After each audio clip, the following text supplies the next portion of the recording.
another dark night, looking so fine, got that reggae rhythm. Games divine, click clack, plastic capes in the breeze, villains trembling, falling to their knees. From Arkham's ashes, a Lego star's born. This game so hot, it's Rasta reborn. Oh, Lego Batman, legacy of the Dark Knight, shining so bright, it's still in the fight. Game of the year 2026, it's true. GTA 6 crying, what we gonna do? A Lego game picking up Arkham's crown. Suicide Squad, y'all let us down. Rastabat cave with a brick built vibe. Lego Dark Knight keeping hope alive.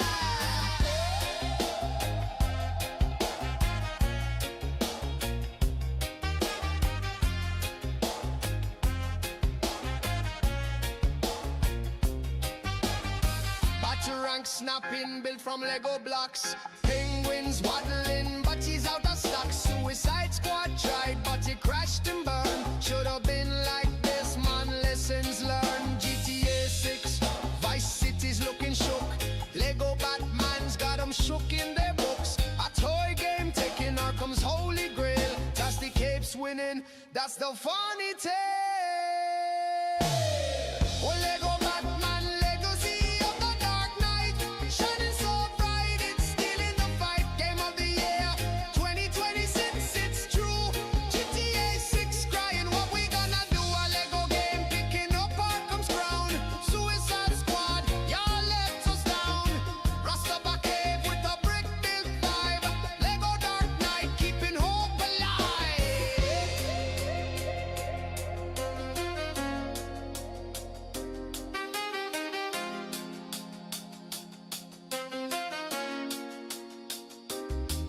Yo, Rocksteady, what happened, man? Your squad game flop, left us all withdrawn. Lego's got the mantle, carrying the flame. A brick built Batman running the game.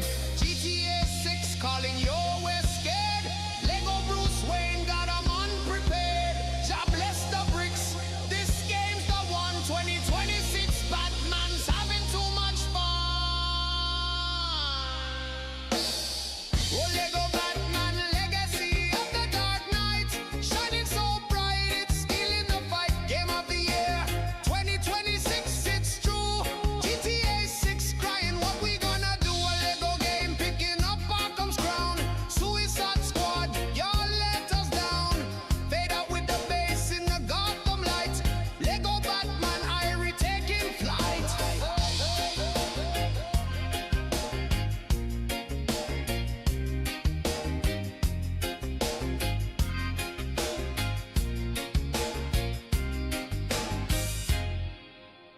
Good morning, everyone. Neil has a lot more money than you. He's better than us. We're poor. I didn't mean to play that one, but hey, it's always a good reminder. Neil does have a lot more money than us. Money than you. Hold on. Neil has a lot more money than you. He's better than us. We're poor. There you go. It's important to remember. How are you guys doing? How you guys doing? Are you vibing? Are you feeling chill? Hopefully. I know I am. I'm having a good ass day. Good ass day. I'm recovering, actually. So you might have noticed we didn't do a stream yesterday. It's because ya boy was reinfected with bacterial sinusitis. It's quite fun. I started feeling kind of icky on Monday. Tuesday morning, I woke up and was like, oh God. So I went to the urgent care, and the doctor there was like, oh no, this has been going around. If you kicked the sickness and then it came back like a week later, that's something that's going around. It's a bacterial sinus infection. And the only way for us to permanently kick it is to put you on like antibiotics, an inhaler, and then a prescription cough suppressant, so you don't tear your esophagus, which apparently is happening with some people. So he drank too much candle wax. I thought that would purify it, in my defense. Okay, I thought that would cleanse it. I thought Todd's holy wax would cleanse it. But I got all those prescriptions, been taking them for a couple days, and am feeling much better. Yesterday I woke up and felt like The Walking Dead, but today I woke up and I was like, actually, you know what? I'm feeling okay. So I'm here. I'm vibing. So here we are. Aside from the cough, which I may have to intermittently mute for. But I'm recovering. And apparently that's just the thing that's going around. I thought maybe it was like COVID. I thought maybe it was just like the flu or a cold or something. But apparently they just are saying, no, it's just like a bacterial sinus thing that's going around. So be aware of that. If you're dealing with it too, maybe just go to the doctor and ask them for antibiotics. And they might be able to get you that. Yes, the Golden Joystick Awards are going on right now. In case you were not aware, this is hosted, I believe, in London. And as you can see, they are hosting it right now. The award for Best Supporting Performer goes to Ben Starr. And so far, I mean, no shocker, Expedition 33 is doing quite well. They already won. They won, what was it? Best Visual Design, I believe. Best Soundtrack they won. They won Studio of the Year as well, which is crazy. Yeah, they're popping off. They're popping off. I can't get over also like how just young the studio is. It's kind of crazy. This is the guy that wrote all the music, by the way, if you didn't know. Like that, all that amazing music you've been obsessed with, it's this guy right here. And he looks like just, sure, I'll take a picture, whatever. Like, he's just a vibe. But there you go. Crazy team. Absolutely wild.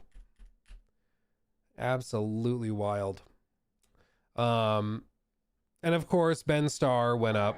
Isn't independence empowering? You can do whatever you want.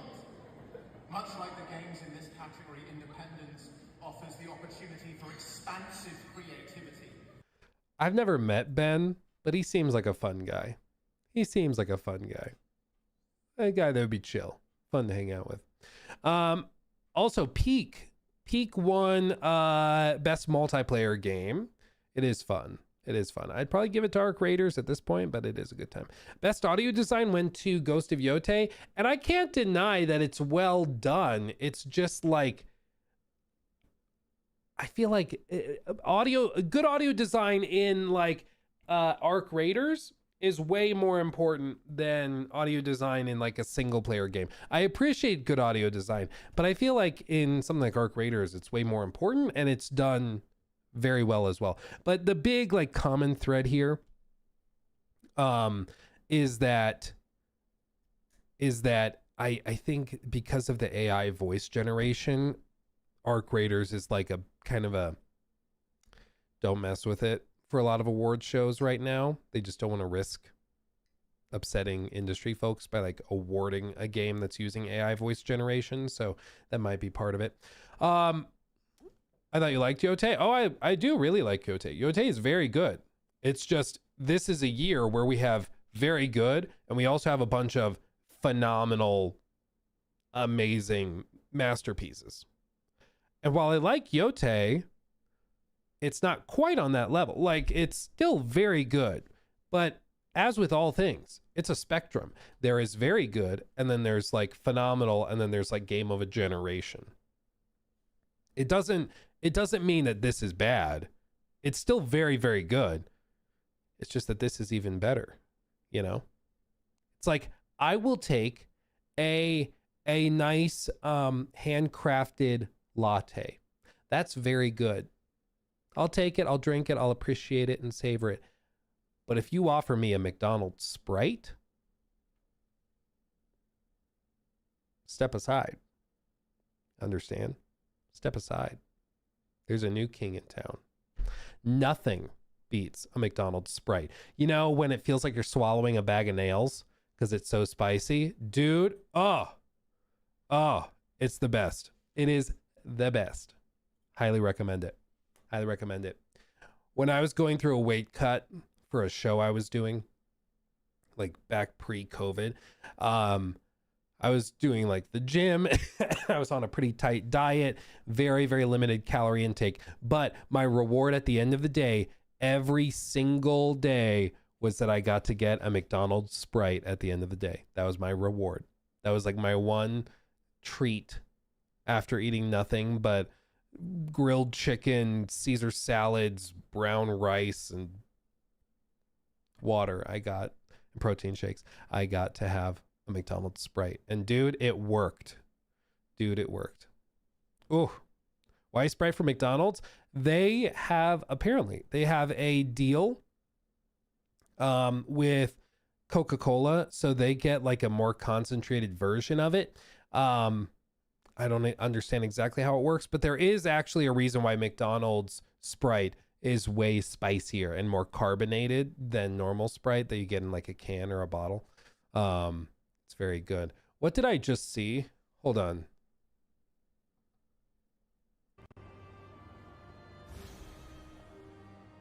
This just cashed on my feed. Watch what's about to happen.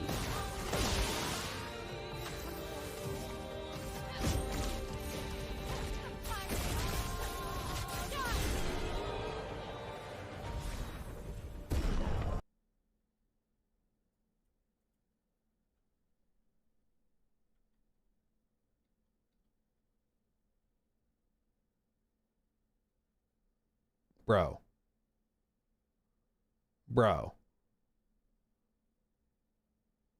That's ridiculous. Is this pre-patch? I don't even know. Critical burn, cheater, second chance. That's outrageous. That is outrageous. Okay, well, it's one of those things where I see it and I'm like, what am I doing here? What am I doing? Why am I even trying? You know, damn it. Absolutely ridiculous. Anyway, so there's that. So yeah, I'm guessing Expedition's going to continue to sweep. It's just one of those games, man. It's one of those games. Can't blame it. Makes sense. We do have, so the big, obviously titular topic for today is the Xbox Showcase. They're doing a partner preview where they say on the even thumbnail, they have Tides of Annihilation and they have 007. I mean, you probably obviously know what 007 is, but Tides of Annihilation, in case you don't remember, is that game also featuring Jennifer English, but it's that game from, I believe, a Chinese studio that just looks ridiculous. It's the aura of the Grail. You remember this? I can sense it. As long as it is reforged, my wish can be fulfilled. But wishes come at a price. To pursue one's wishes is to court one's doom.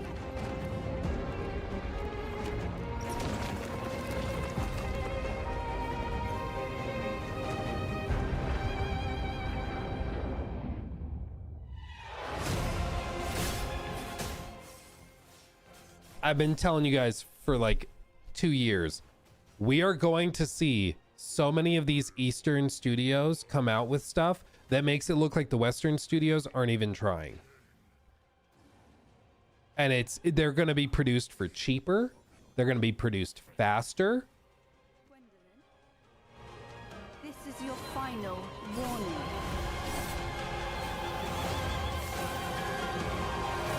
They may not run that well. My quarrel lies not with you, but I will take back everything that belongs to me. Even if the price is my soul.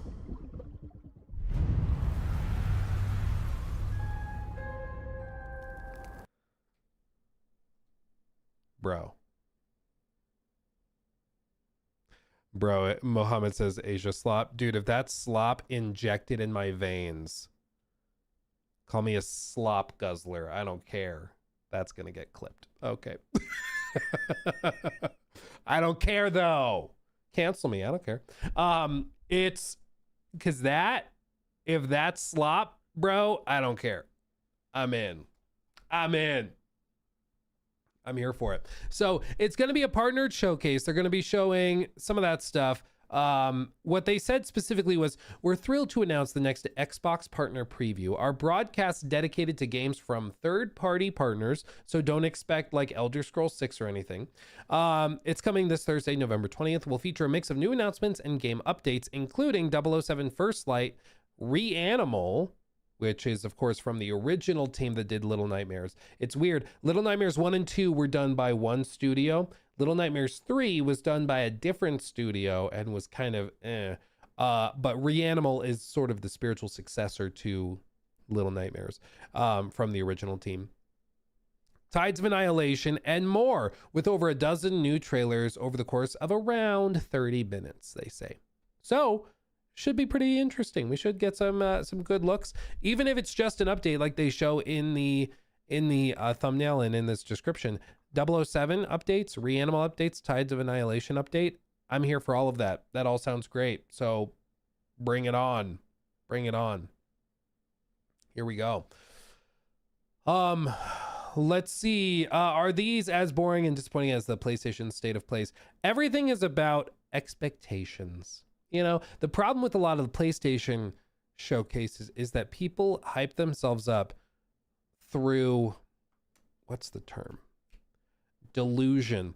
And so they start to hype themselves up thinking that we're going to get like Bloodborne 2 and we're going to get The Last of Us 3. And then when the showcase is coming and it's like small incremental updates to like 95% of stuff, and then maybe one big announcement like a Wolverine, people still are disappointed because they got themselves hyped up to the point where they were unrealistic in their expectations. But with this, I think if they are just very clear and straightforward, just making it clear, we're going to do third-party developers, we're showcasing these as the big ones, and some smaller stuff, enjoy. Then we're cool. Then we're chill. You know, you don't need to lie to me to get me to watch. That's fine. Speaking of getting me to watch, did you guys see the snippets of Fatekeeper?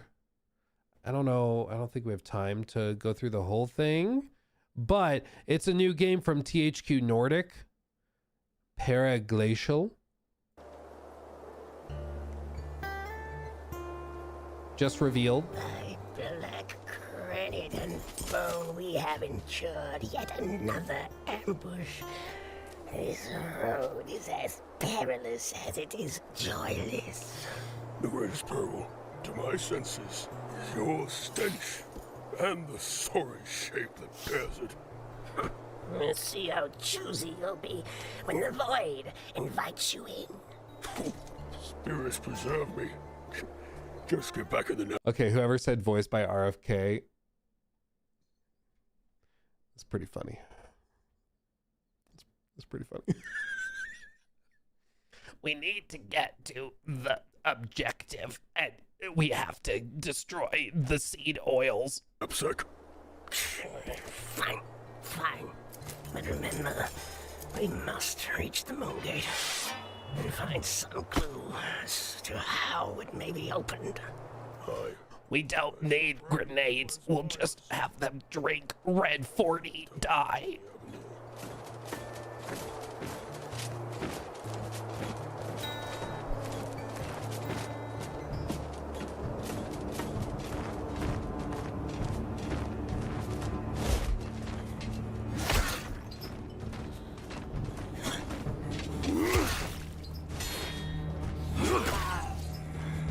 Dude, I love the ragdoll.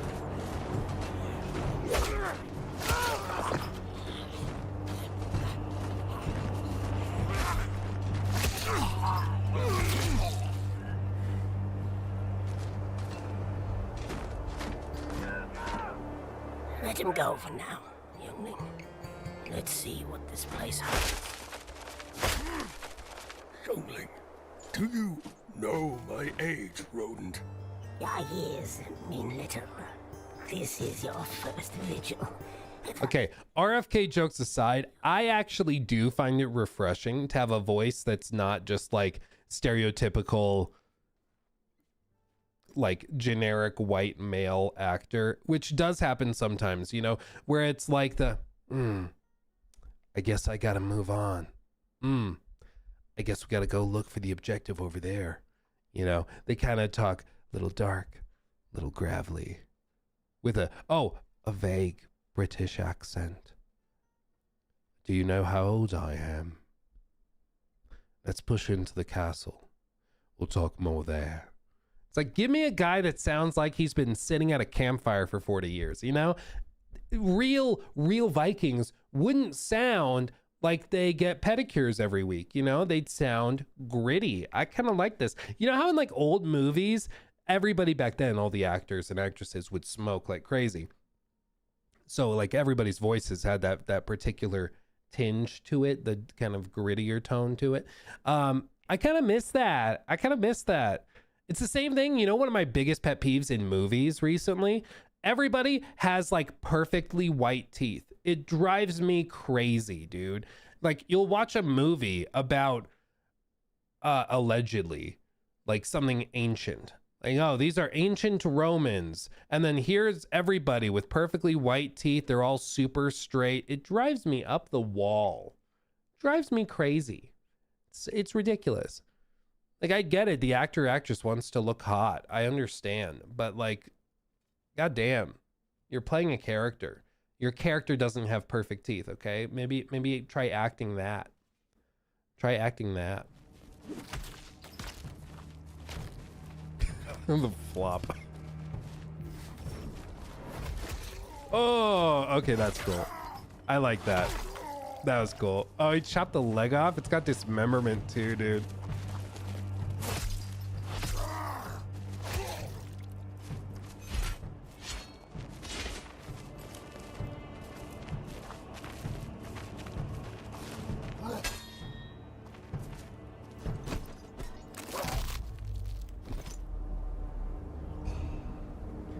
This is a vibe.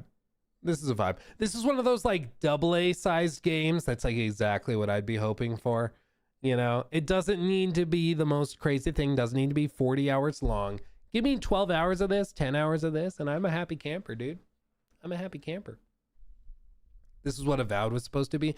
It is. I mean, when you play Avowed for what it is, you can have a really good time with it.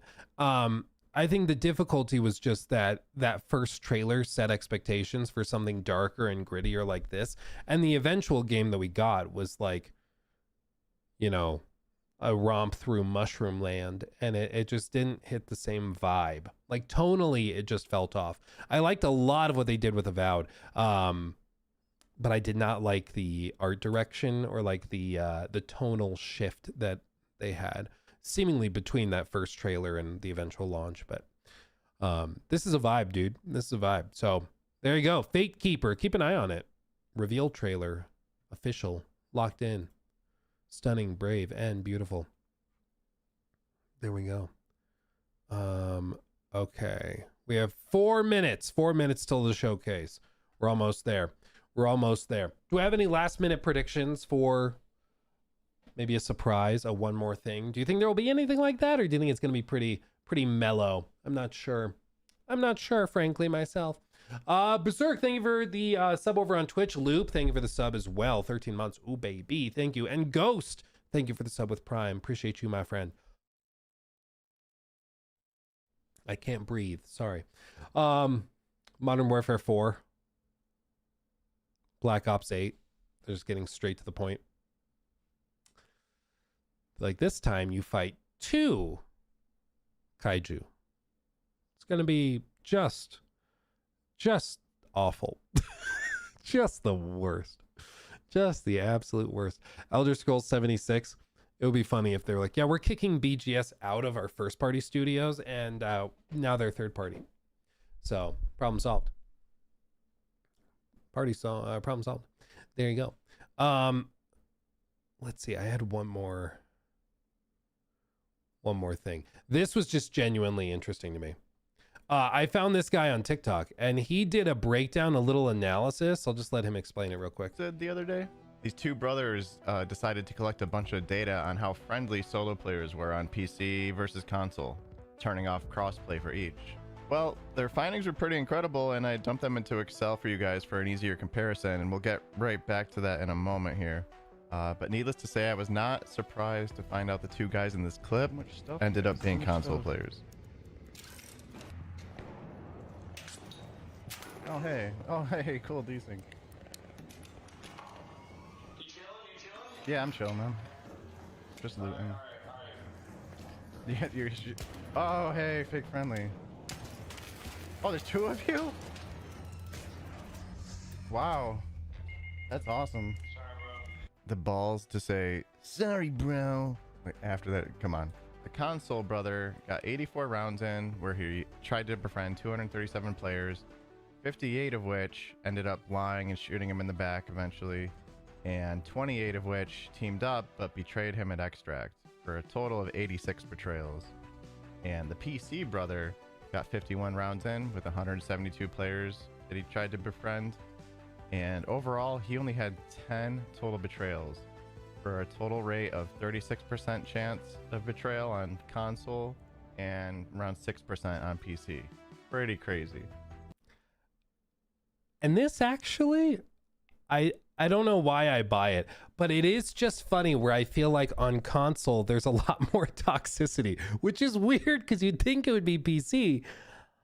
But like on PC, I don't know what it is. The vibe is just different, you know? It's just chill. How does one track betrayals, whether they betray you or not? So like, you know, you come across those two players and they say friendly? Yeah, I'm friendly. Okay. And then you work together. Nikki and I were playing Arc Raiders just the other night, and we made multiple friendly interactions with people. We extracted with another team. At one point, we all hopped in the extraction together, and it was totally fine and chill. But what's funny is, at least according to these two brothers' data, which is not comprehensive, but it is, you know, still interesting, you were significantly more likely to be betrayed by console players than by PC players. Only 5.8% of PC interactions led to betrayals, and 36% led on console, which is just interesting. It's just interesting. I don't know what to draw from that. Maybe it's that people on PC have spent more money on their hobby, and therefore they're older, typically more mature, and not a-holes. I don't know, but I found it interesting nonetheless. Still. Juke Luke, thank you for the resub over there. Fake news. PlayStation players would never deliver my they delivered my firstborn child. Yeah, well, I mean, I'm glad to hear they did that. Okay, thank you guys for the money. I'm gonna put notifications on mute while we do this. It's not that I don't like money, but I don't want to interrupt the show. Here we go. And so it begins, the Xbox Partner Showcase. I'm gonna close that chat. Let's do it. Let's see what they got. Here we go.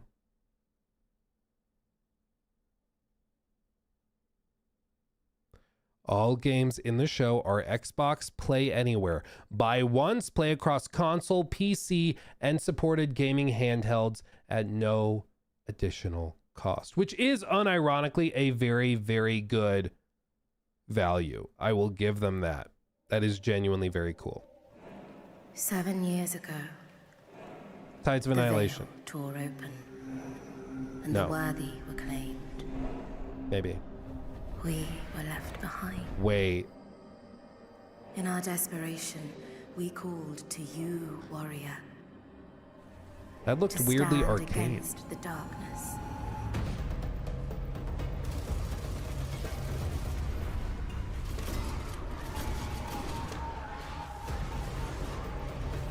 I hear any British lady talking and I'm like, oh, it's Tides of Annihilation. It's Jennifer English. Equipped with our best, you will forge a path through Paris, long decayed. Together, we must reach the Sunless Gate. When we die, we will leave this place. But you return again and again.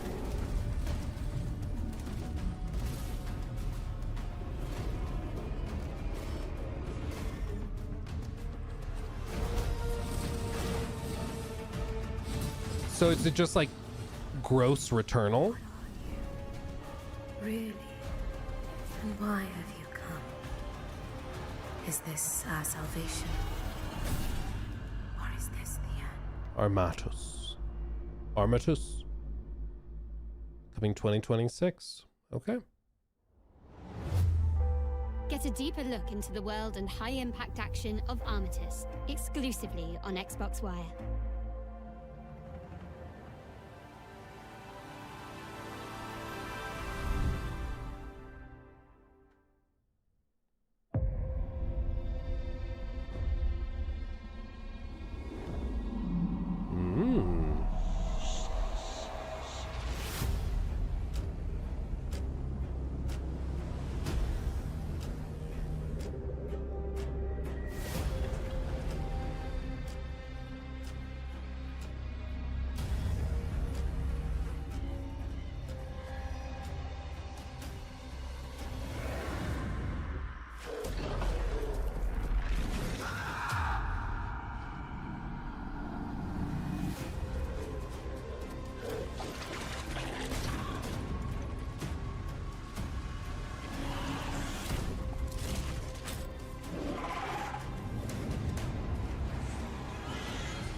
The Mound, Omen of Cthulhu. I do love Cthulhu stuff.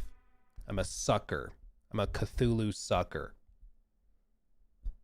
Don't Google that, by the way. Just take my word for it. Dave the Diver? David?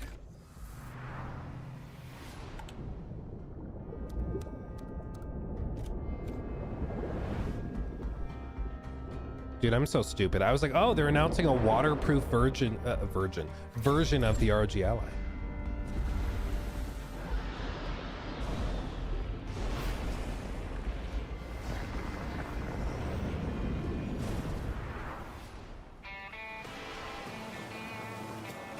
Oh. What?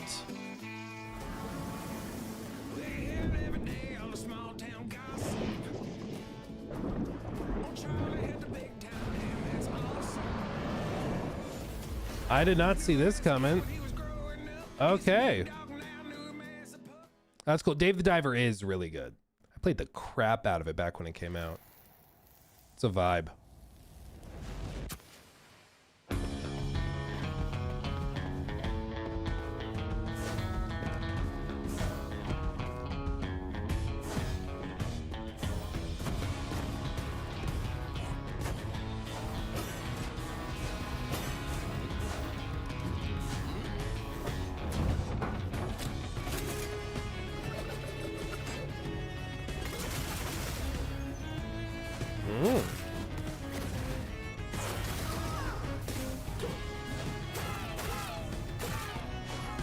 It's like 2D Metroidvania Bloodborne.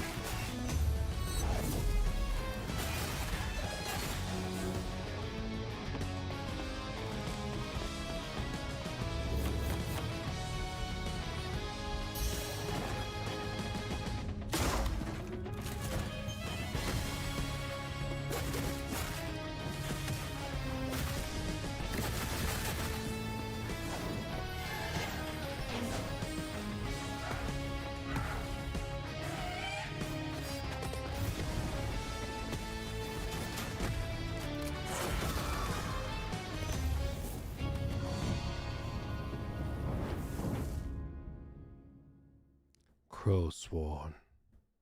There you go. Hollow may cry. When I was called in to contain the breach, I didn't think much of it. I don't recognize either of those. It's just another day, right? Wrong.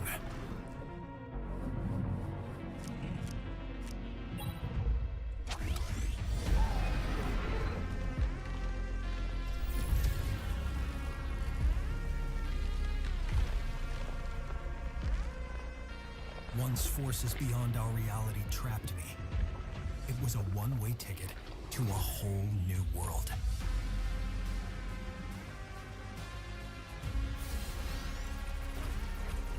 So combat works as like a deck builder?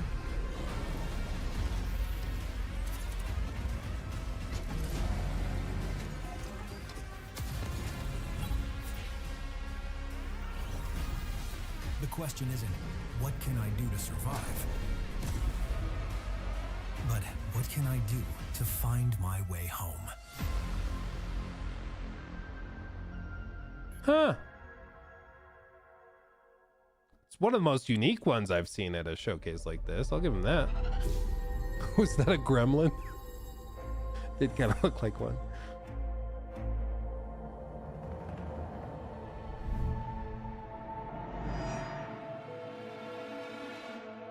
Okay.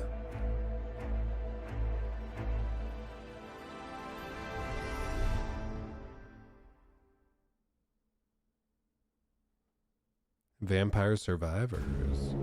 Ew.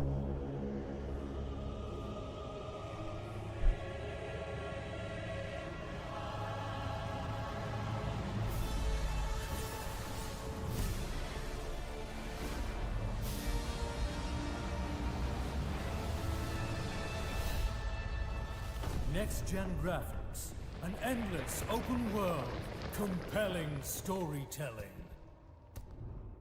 Nope. We're milking this bunch of pixels like there's no tomorrow. I was like, no way they're doing to that. feel the magic of the average Italian countryside in a game that will change your perspective. A new adventure begins. Explore maps, level up powers, kill monsters, find treasures. Either take your time and be tactical, or play as fast as you humanly can. The outcome is always accurate. Use wilds to break the combo system and summon survivors to trigger cascades of effects. Get overpowered and plow through enemies, or carefully customize your abilities to control the unhinged chaos of vampire crawlers, the turbo wild card from Vampire Survivors. Coming as soon as we think it's ready. Cut! And we're done! Great work, everyone! We managed to go on for over a minute without ever saying neither card nor deck building. Nobody will think we're just another roguelike deck builder. We're in the clear! Check out our interview That with looks fun. developer Punkle to understand their bold approach to the follow-up to Vampire Survivors, exclusively on Okay, Xbox. I'm not crazy. That is Jennifer English, right? Or am I problematic because every British person sounds the same? Fastest, Oh, here we go. dynamic, and of course most striking car when they're on duty. Hybrid twin-turbo V8, over 1,000 horsepower, 0 to 60 in under 3 seconds. Oh, Lightweight baby. carbon fiber chassis, and a few modifications you won't find in the brochure. Meet the Aston Martin Valhalla. But this one is only for 00 agents, James. If you want to drive it, you'll have to earn the number.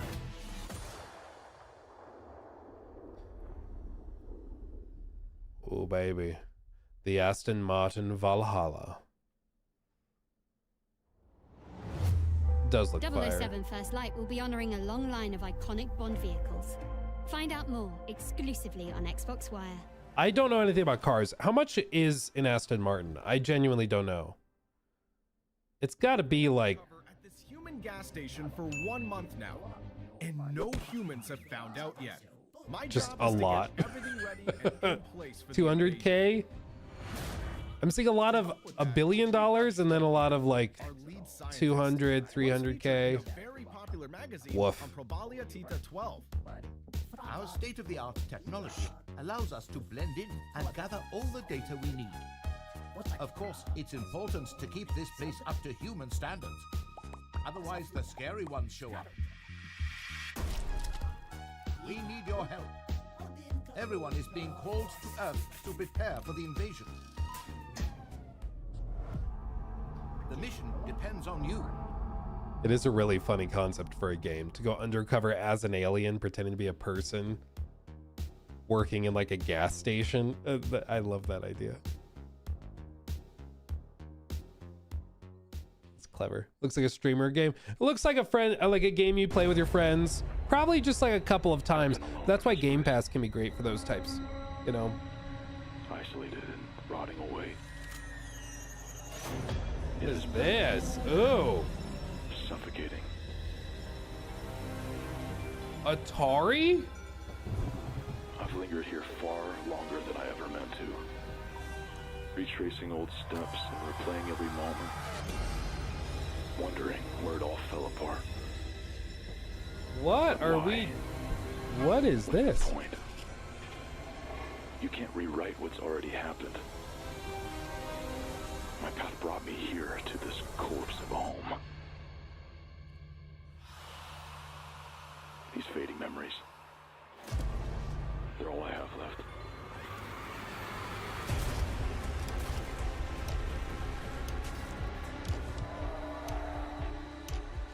You fought so hard not to drown. And yet here you are, dragging yourself deeper.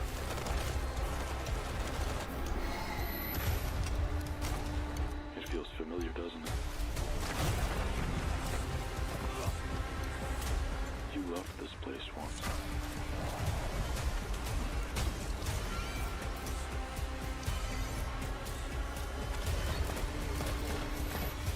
Every moment you dwell here will lead you closer to inevitability.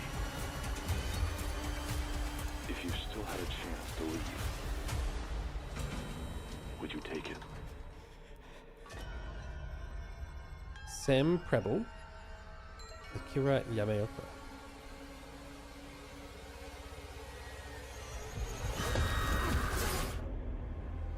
Total Chaos.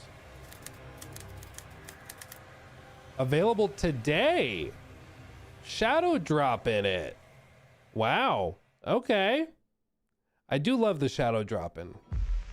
We know from experience what it means Oh, to be Reanimal. Here we go. those we love most of all. To you living in new surroundings, we send a message of true sympathy. I did play the demo, All the new sights you must be seeing. so I recognize a couple of these. And the adventures you must be having.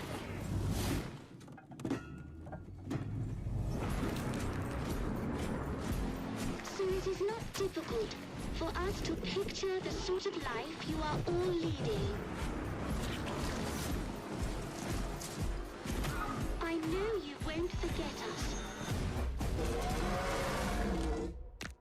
Good night, and good luck to you all.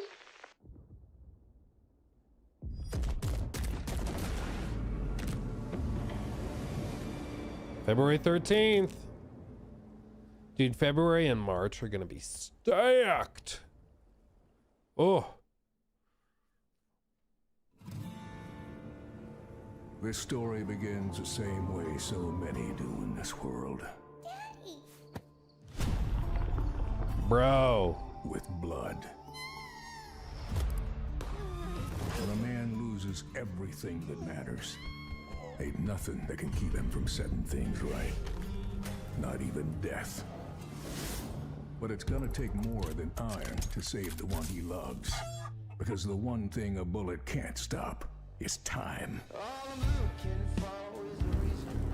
Dude, I love this. What the hell is this?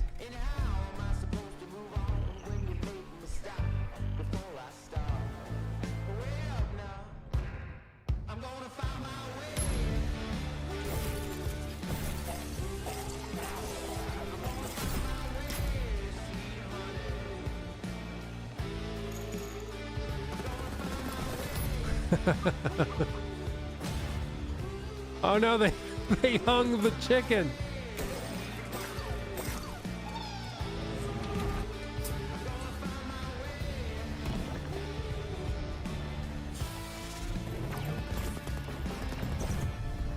Failure ain't free. Every death cost a decade. He has to find her before it's too late. Daddy! What took you so long? Oh, so if you die, a decade passes, and so you'll miss out on opportunities you would have otherwise seen. That's crazy. Dude, that looks awesome. That looks awesome.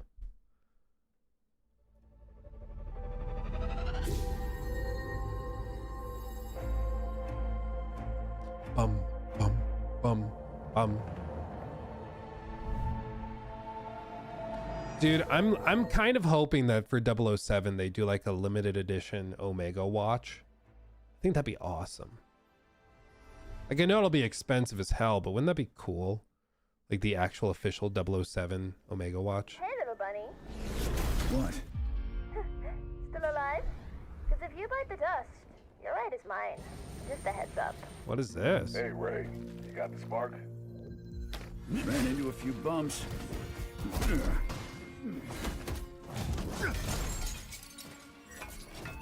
But yeah, I got it. Hey, that's Stone's ours, too. Team effort, remember? But Ray, stone that came so easy. Aren't you worried it'll bring trouble? Relax. I'm counting on trouble.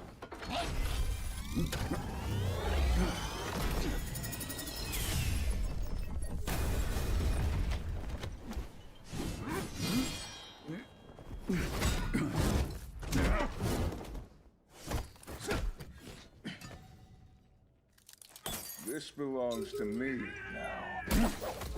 Dude, Zootopia 2. Dude, this looks awesome. Oh, and okay, I was half expecting it to be like, you know, a mobile game. What?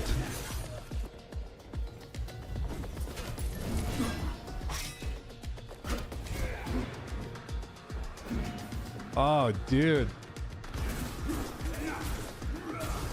Finally, no more games about like generic lit students, you know?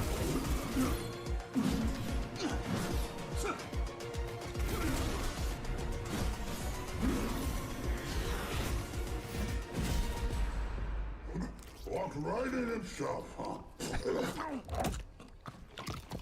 Oh, he's cute. The treasure's yours now. Good work. As for the bunny, have the boys clean him up, fur and all. Then spice him up for tonight's snack.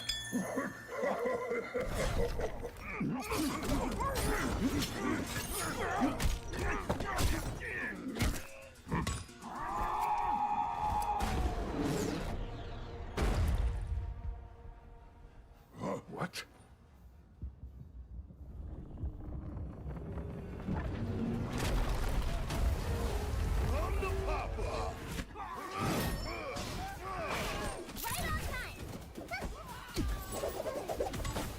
Miss me?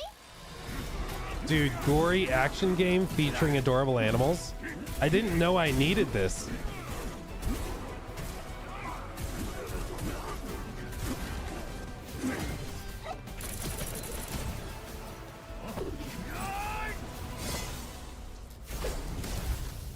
Zupunk. Wow. Okay.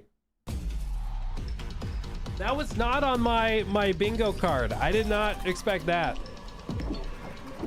Gambling. Watch out, DSP.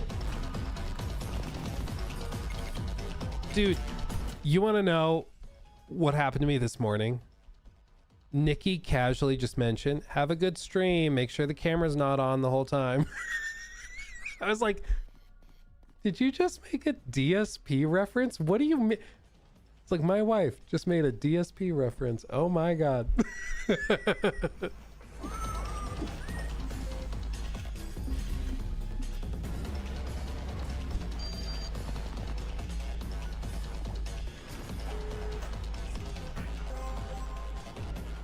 This could unironically be like dangerous, this kind of game. It seems like one of those games kind of like Balatro, where you will just like end up spending 6 hours playing, not even realize it because it's just so addicting.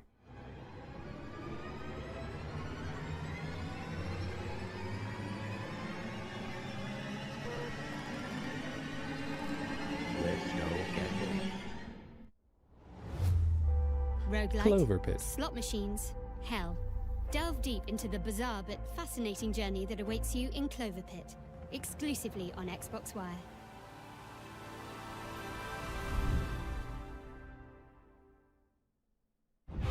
Listen up. I don't usually ask for help. Is But this Wait. isn't just another talk. Eminem is coming to Hitman? Part of me. I gave him life, and now he wants mine. What? I tried to bury him, but this motherfucker just keeps coming back. I found that no one is untouchable. Oh, so Eminem brought his back up. A higher gun can't erase me. Choke me with a wire, aim a gun at me. I come back louder and stronger. So what's it gonna be, killer? Are you ready to dance with the devil? Or are you too deaf to hear the beat? What is happening, dude? What? This is it. Let's end this motherfucker. Eminem versus Slim Shady.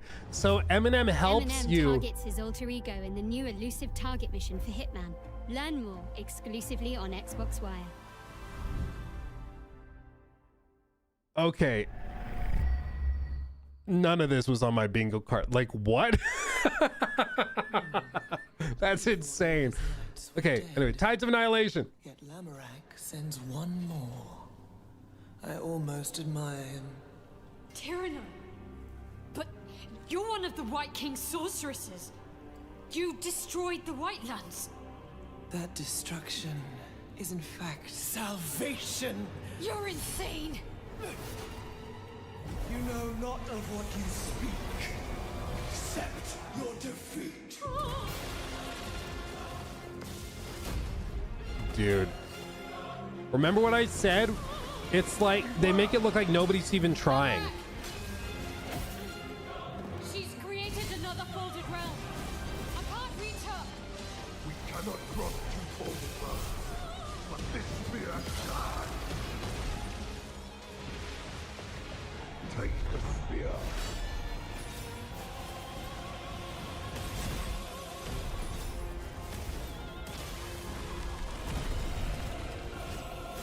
She's human again.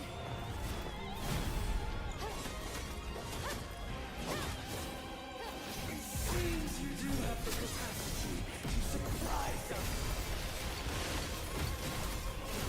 My brain is trying to process everything and it just can't. What the hell?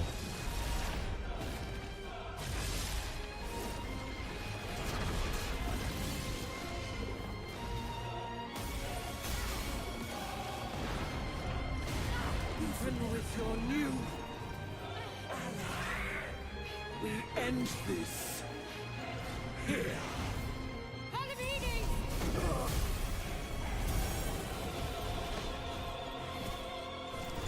Enemy of my enemy, I lend you my strength.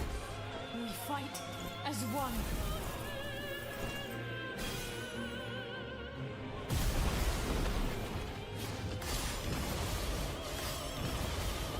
Tyranno of the Nine.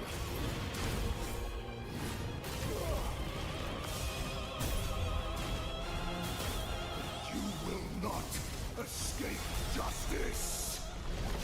Justice. There is only the king's will.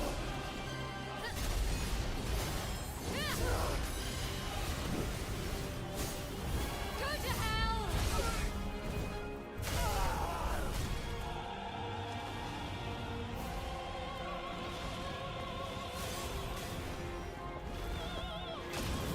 Foolish night and your foolish foe.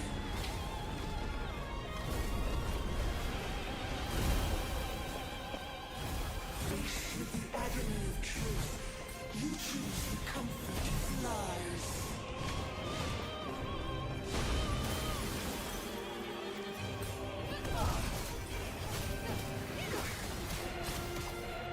Loyalty without inquiry is in itself a betrayal.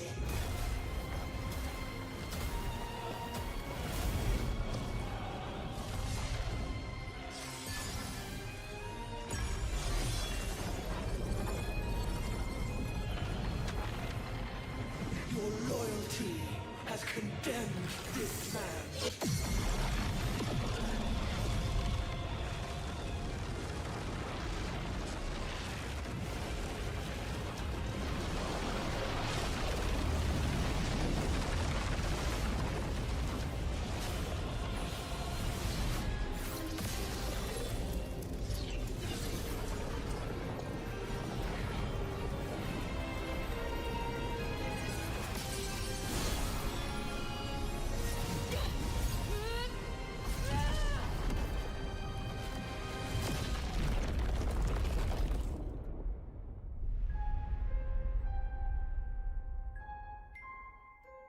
That's crazy.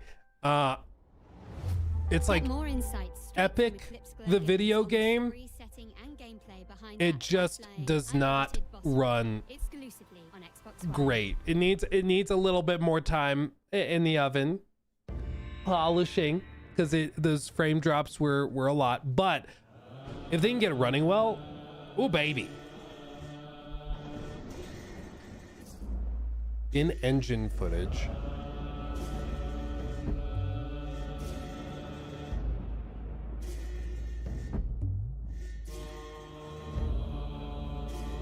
Tomb Raider.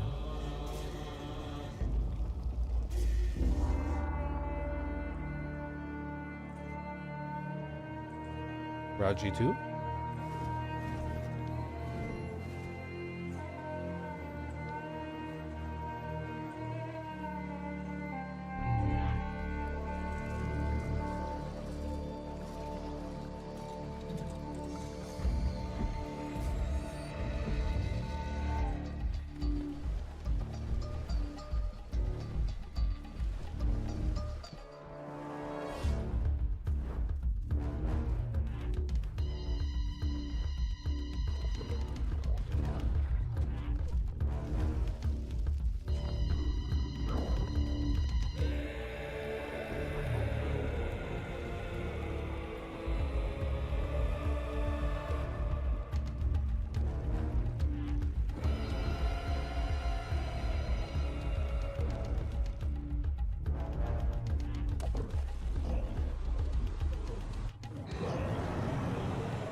Huh. Find out what I don't know details anything lurk about behind that. The gorgeous and evocative world of Raji Kali-Yuga, the follow-up to Raji, an ancient epic, exclusively on Xbox One. Could be amazing. I've never played Raji, so I don't know. Could be great. I'm not familiar.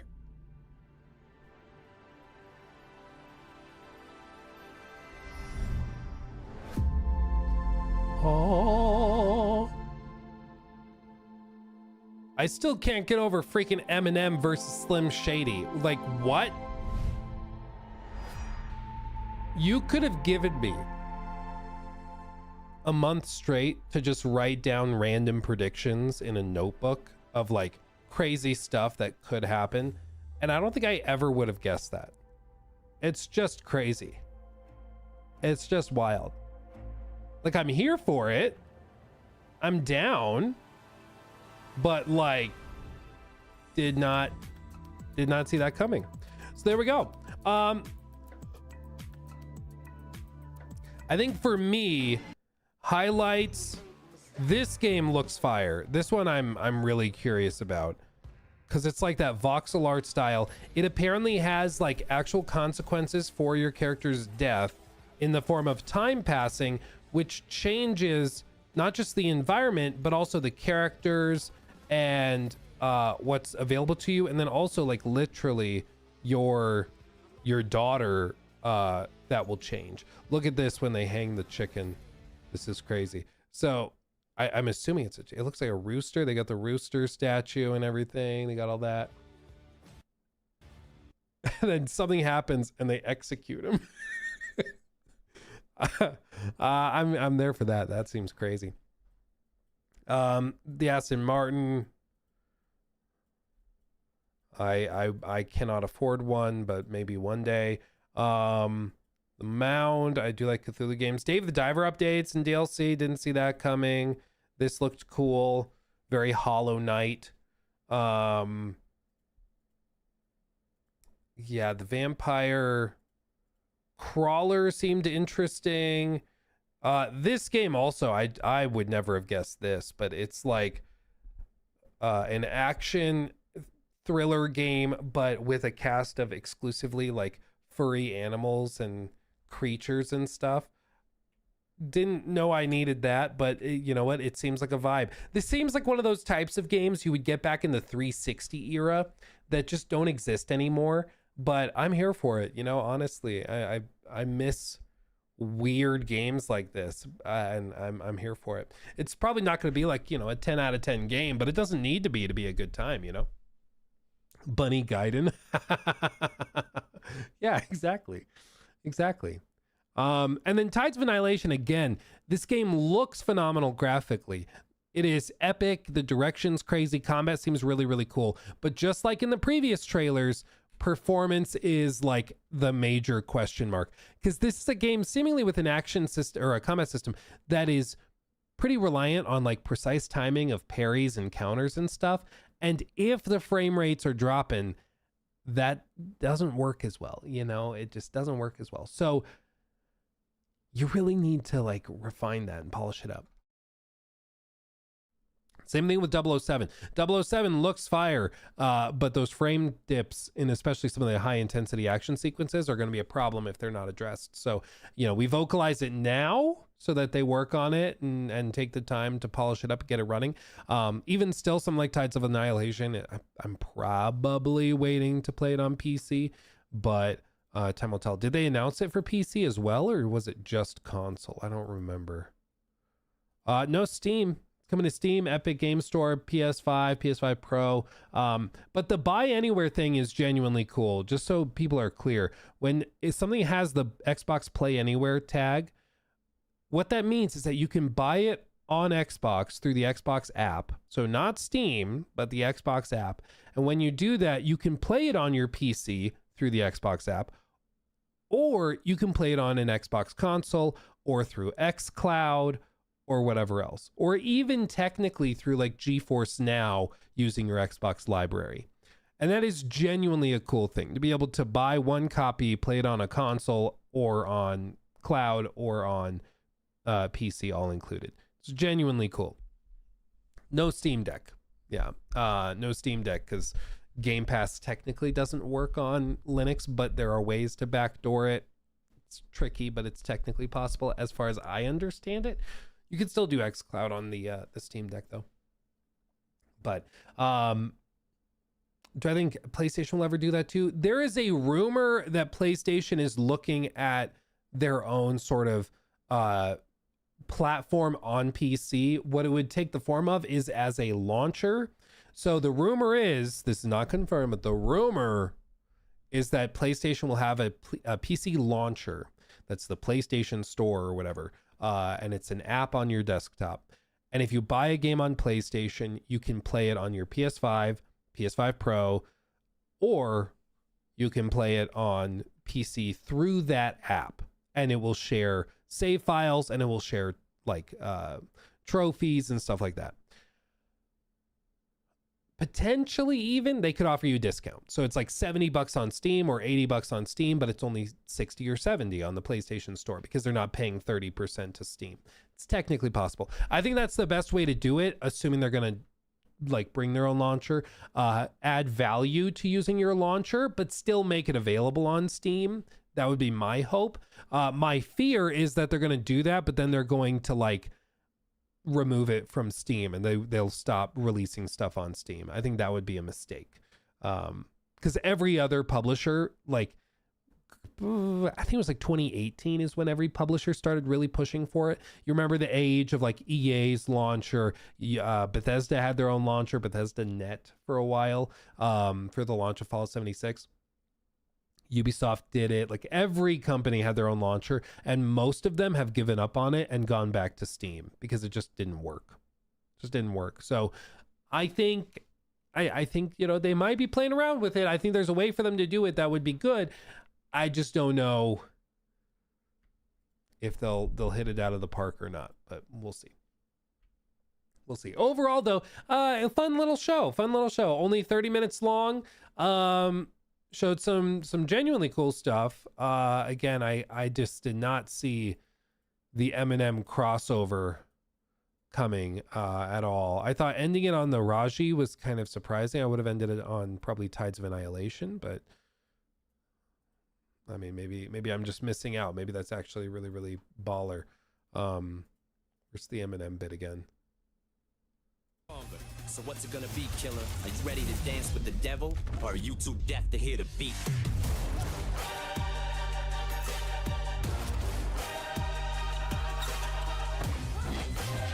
This is it. Let's end this motherfucker. So apparently you work with Eminem to take down Slim Shady.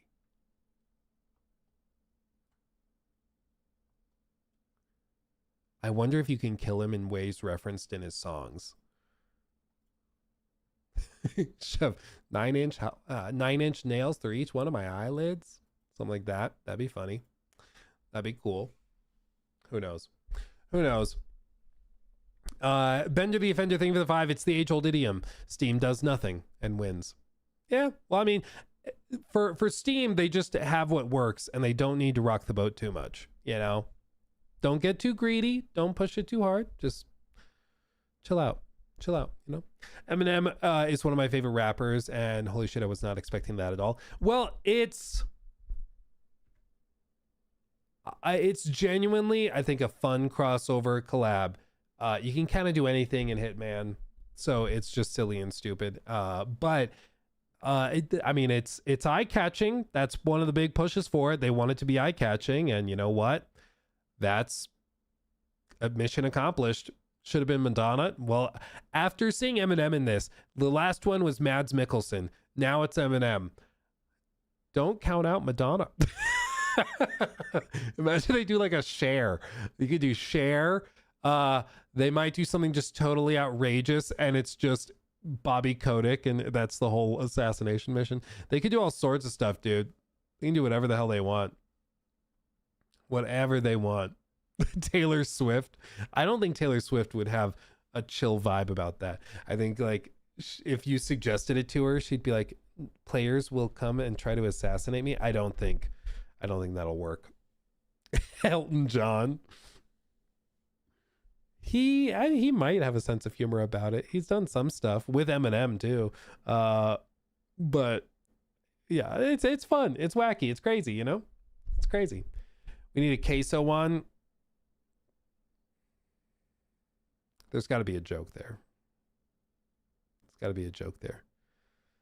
You need oh. There should be a queso one. You need some gameplay challenge. With if it was queso, the target would be too big.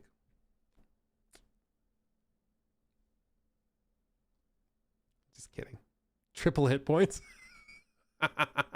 It'd be impossible to do so. You know what? There's a lot of jokes. There's some layups. Pillow just says salad. He'd say yes. Well, it's the difference between somebody just having fun, being silly and goofy, and somebody who takes himself a little too seriously, you know. Okay. Let me catch up on these real quick. Trevo, thank you for the 10. I have the LG 34 GS95QE coming in today. My first OLED. Was able to get it for only $435. Crazy enough. How much should I have to worry about OLED burn-in? You really shouldn't. The only times where you might have to worry about it is if you're one of those maniacs, like psychopaths, that leaves their computer on 24/7.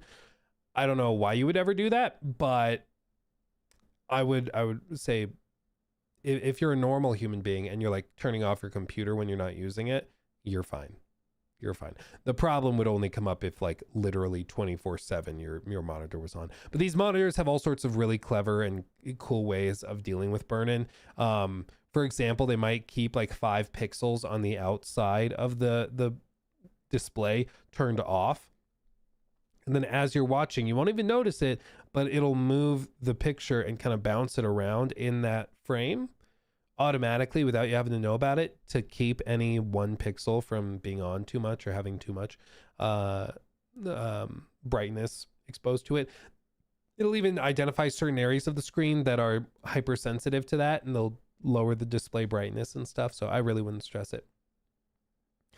Jack, thank you for the 5. And this is what they're showing us in the trailer. Oh, for Tides of Annihilation. Yeah, in terms of frame drops, that's my concern. If this is the best footage they have, assuming performance wise, it makes me worried for what the roughest parts of the game look like. And you remember Black Myth Wukong, also really, really stunning, really cool, also had a lot of performance issues at launch, especially on console. And so I'd be worried about that. If we're seeing frame drops in trailers right now, I'd be worried about performance. So I would be aware of that. But that's why we vocalize it, so they're aware that we don't want that problem. We don't want that. Stefan, thank you for that. Corporations are so disconnected from culture. Eminem versus Shady. I feel nothing about I can't read about their propositions, and it feels like nobody really cares. I'm sorry that Stefan, you're not into Eminem. I am sorry. I will say he is one of the most like accomplished and best-selling musicians in human history. So it is perhaps a design decision by spreadsheet in a way, but it also is eye-catching. And so that's kind of the idea behind it. So yeah, not for you, but I'd say it was definitely designed for people other than you. It was designed for Eminem fans. Caleb says, I can fix that, mommy. I'm sure that made sense at the time that you sent it. I'm sorry. I'm not sure what that's referencing. Thank you for that 5. I need the FPS game Righteous Slaughter 8. Okay. And then Luke also said Luke Stalker 2 came on PS5 today. Should I buy? I don't actually know how it runs on PS5. At launch, it was kind of hit or miss for a lot of people, so I'd look up specific reviews for it. Stalker 2, if you like Stalker, I mean, you know what you're getting yourself into. It's pretty hardcore, but if you like hardcore adventure games, I'd say, yeah, go check it out. Go check it out, for sure. Okay. Well, there you go. Okay. Nice and lean little show. I kind of preferred that over like a 45-minute one that just never freaking ends. Kind of down for that.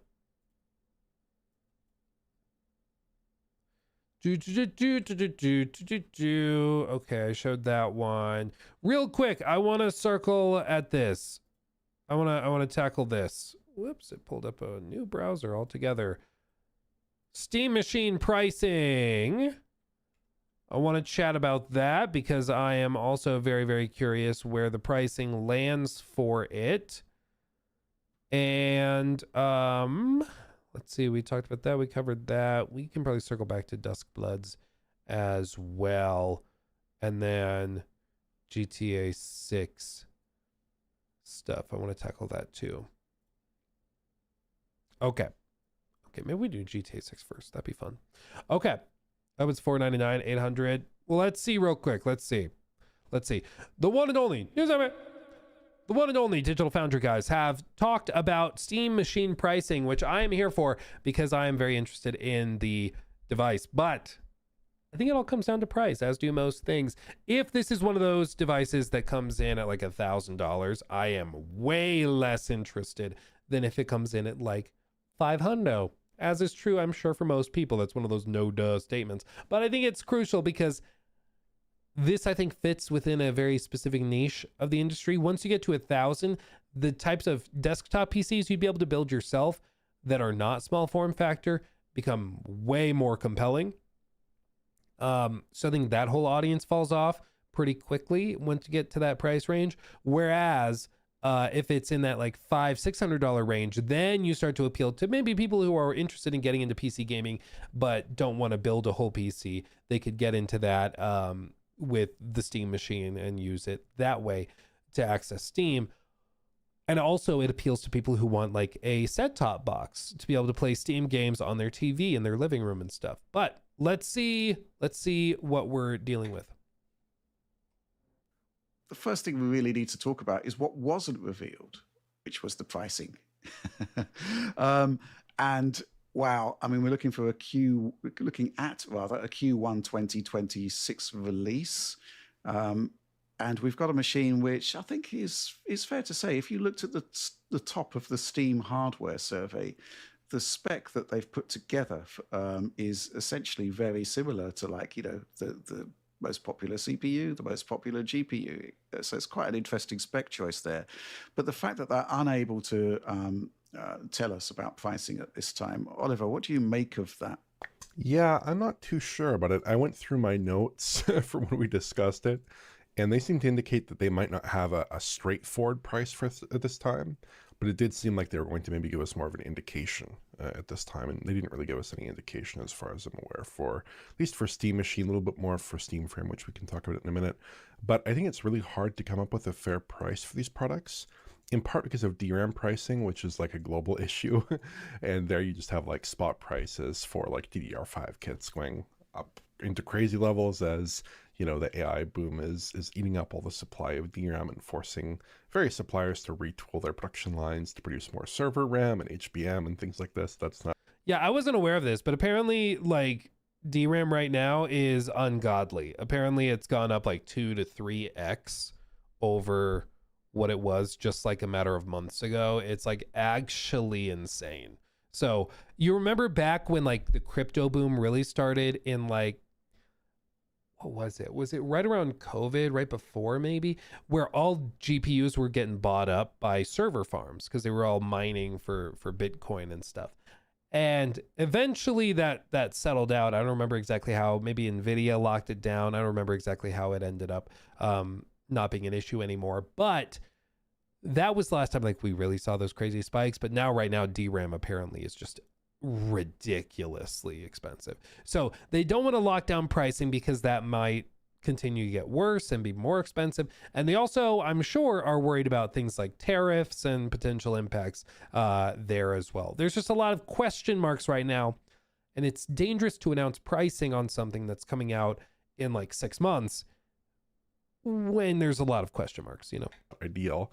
The other issue, of course, is tariffs, where, I mean, we've talked about this a few times in the context of like the ROG Ally devices, but like it really depends on the way things are assembled, and the Section 301 tariffs apply differently if the system is a console, for instance, classified as a console, or a PC, right? That all differs. I think that the higher prices that people are suggesting, like $600 in that range, are probably a little bit more reasonable. I don't think it's going to compete necessarily with PS5 directly on price.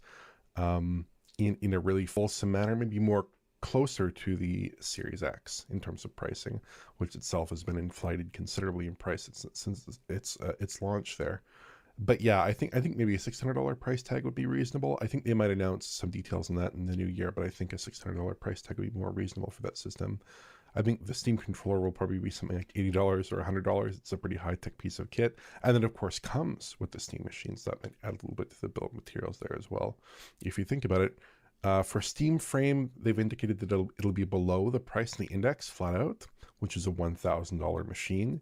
So here I think maybe $800 or $900 would be reasonable. And I think that actually makes a lot of sense because it has unique capabilities.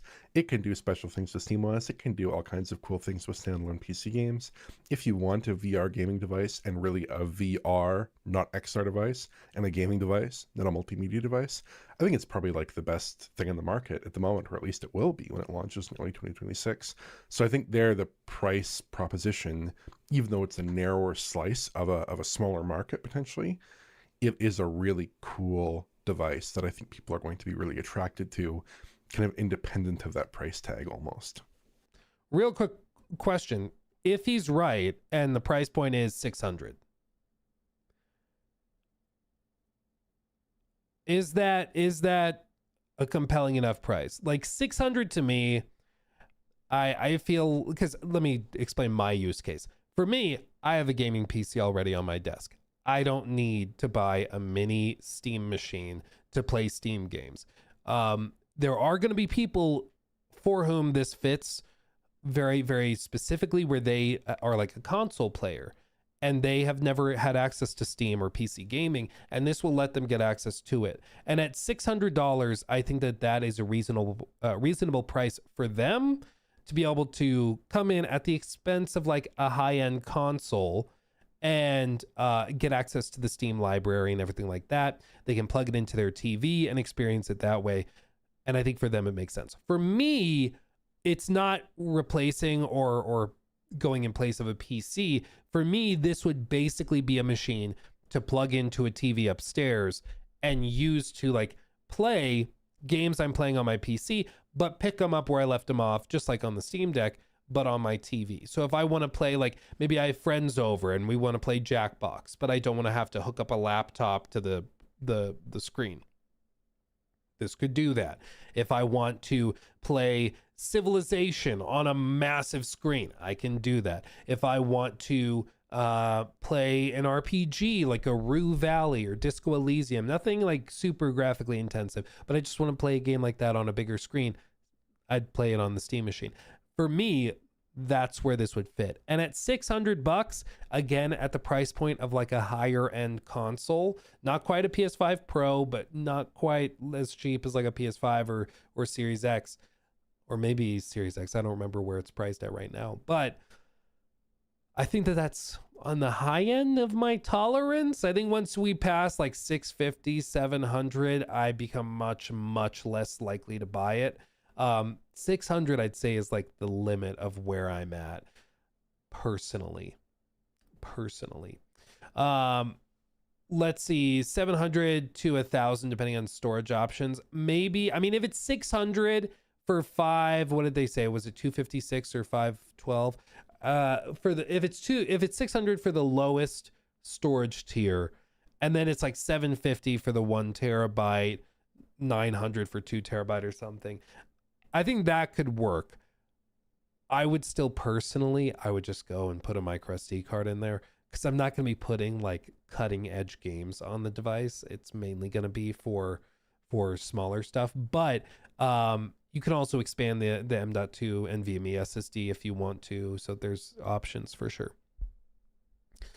You can buy a 2 terabyte NVMe SSD for $120. You can. What they did say is that replacing the NVMe SSD is going to be more involved. My understanding is that it's not going to be just pop it out, plop in the new one, because the OS is on that NVMe SSD. So you'll have to do something, probably like to the NVMe SSD, install SteamOS to it before you put it in the machine, and then continue from there. So I don't think it's going to be as simple as like on a console when you just put more storage in. It'll actually be requiring you to like actually manually swap it out, but still not the end of the world. It's just difficult. The problem is going to be the VRAM. Well, one thing that I'm sure they currently have already is mass orders. So like Steam did not just decide to make this thing, you know, like they've been working on this for a while. So I'm sure that they have a lot of stuff already lined up. They have orders placed for all the components they need to assemble. But the problem is, like, say they manufacture I don't know how many units they'd manufacture at 50,000 units, 100,000 units in the first run. They got specific pricing, and maybe because they ordered it 6 months ago or a year ago, they got good pricing on that first run of 100,000 units. The second run of 200,000 units might be at today's pricing, which is way more. And so just because they ordered stuff and started production before the DRAM got crazy doesn't mean that they can't account for that now. And that might be part of the problem. And of course, right now they've opened it up. You can wish list it on Steam. I'm sure they're gauging through all sorts of metrics the interest and how many people would buy this thing so they can manufacture enough. And so I'm sure they're doing a lot of very complicated math to figure out what they need to do in order to achieve their specific targets. But it's going to be very interesting to see how it plays out. But I think 600 is, for me at least, it's towards the high end of what I would find compelling. Right. Okay. There's a lot to wade through there. I think the entire concept of a console versus PC price differential there is raising a lot of questions, because typically, traditionally, the concept is that a console is a kind of mainstream priced device, and the cost of it is offset by the cost of software. And Valve is pretty much the only person in the only entity in the PC ecosystem that can do that, because they get, whatever it is, 30% of every software sale on Steam. So, they're in a pretty good position to actually subsidize hardware. But the only reason they would do that is if it actually brings about more games being sold, right, to offset the cost there. But I think it's not just more games, period. It's, I think, specifically if they are growing the tent, right?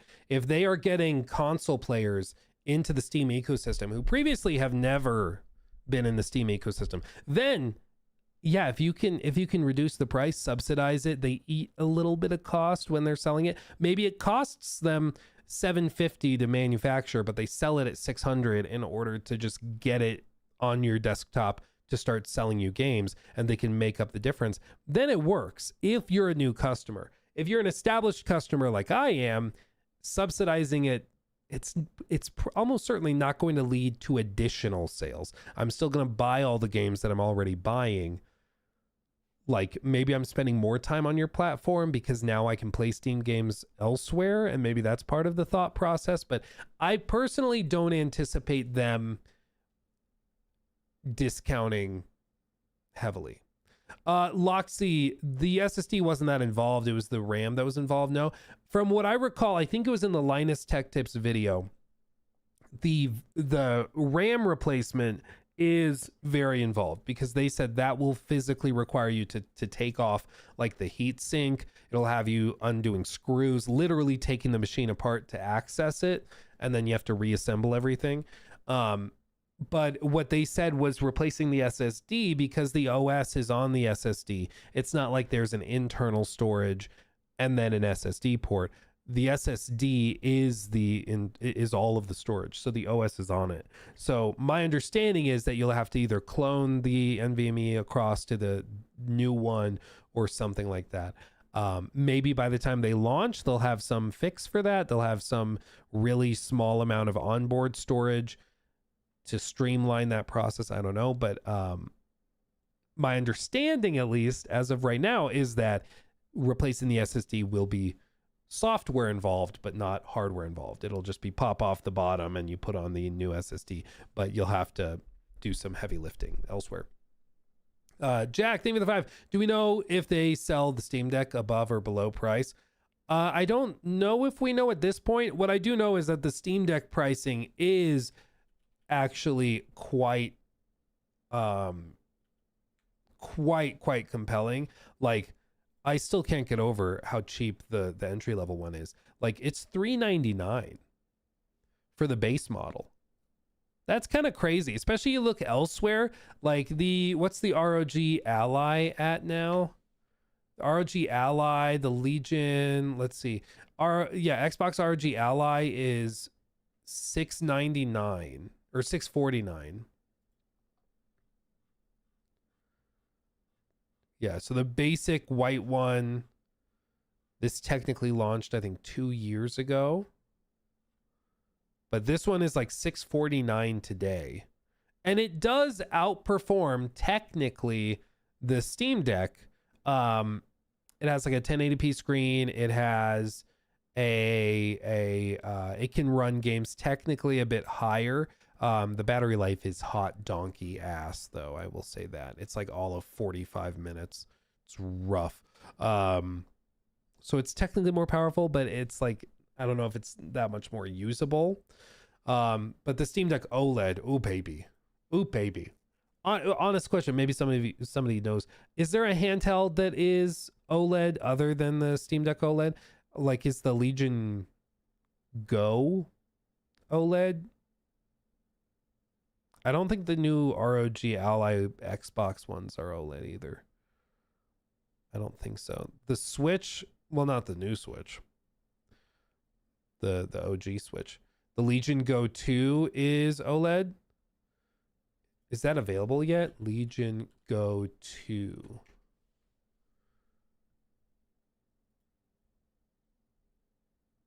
Oh, it says it's no longer available. Legion Go S. Why is it no longer available? Help me understand. That's weird. Maybe they're just not selling it at their place. I don't know. But it's sold down on Xbox. Are they still selling it? It just came out. Oh, it's just sold out because it's new. Oh, okay. Well, if it's OLED, I get it. Once you go OLED, man, you can't go back. Tell you what. They could definitely do a $399 console, but it would cost them a lot of money. Mm-hmm. I've got to wonder how they'll do that. But at the same time, they did do a $399 handheld, which they did acknowledge at the time was costing them a lot of money. So it really depends on. So at the time, they said it was being sold at a loss at the time that they launched it. Today, it might not be because they can, typically over time, production costs drop as volume goes up. But that's crazy. If they were to get the Steam machine down to 400, that would be wild. I don't think anybody's expecting that. But if they can get it to like 500, 600, ooh, this thing will sell out crazy fast. What the strategic play is, why are they actually making the device, and will it be worthwhile for them to actually take the hit on the build costs there and effectively sell them at a loss? The problem is, I think, that when you compare it to console, you've got here a spec that is, how can I say it? It's kind of like slightly better than PlayStation 5 in some regards, but probably a fair bit worse on the GPU side. And yet it's coming out like 5 and a bit years after the PlayStation 5 for a much more expensive price point.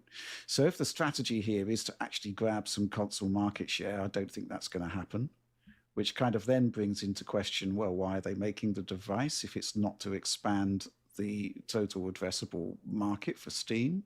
I think there's a lot going on there. Maybe they've been forced into some unwelcome pricing decisions by the fact that, we are in these weird times where things are costing a lot more money. Mm-hmm. On the DRAM side of things, I can't imagine Valve are paying spot price. No. Surely they would have allocated a supply of memory modules. It is interesting to think that, like, what is the target audience for this? Is it console players? Are they trying to win over console players? Is it just expanding the tent of PC gamers and giving them new devices? I'm not totally sure. For me, at least, it seems like this is a device aimed at providing the Steam library into a console form factor and ease of use. And in that pursuit, I think it is compelling, at least to somebody like me. But based on their hardware decisions, maybe they just found if they were to crank this thing up to get it to compete with like a PS5 in terms of actual power, it wouldn't be quite on that level, but or it'd be too expensive. I'm not sure. I'm not sure. But it seems in terms of power that this is above an Xbox Series S, but it's below a PS5. So it's somewhere in between. But in theory, if a game is launching on Series S, you should be able to play it on the Steam machine, just probably not at like 4K or anything. But yeah, that's where the pricing really comes in, because the pricing determines also who it's for. Because my use case is like, that'd be nice to have, but it's far from like, I need it regardless of price.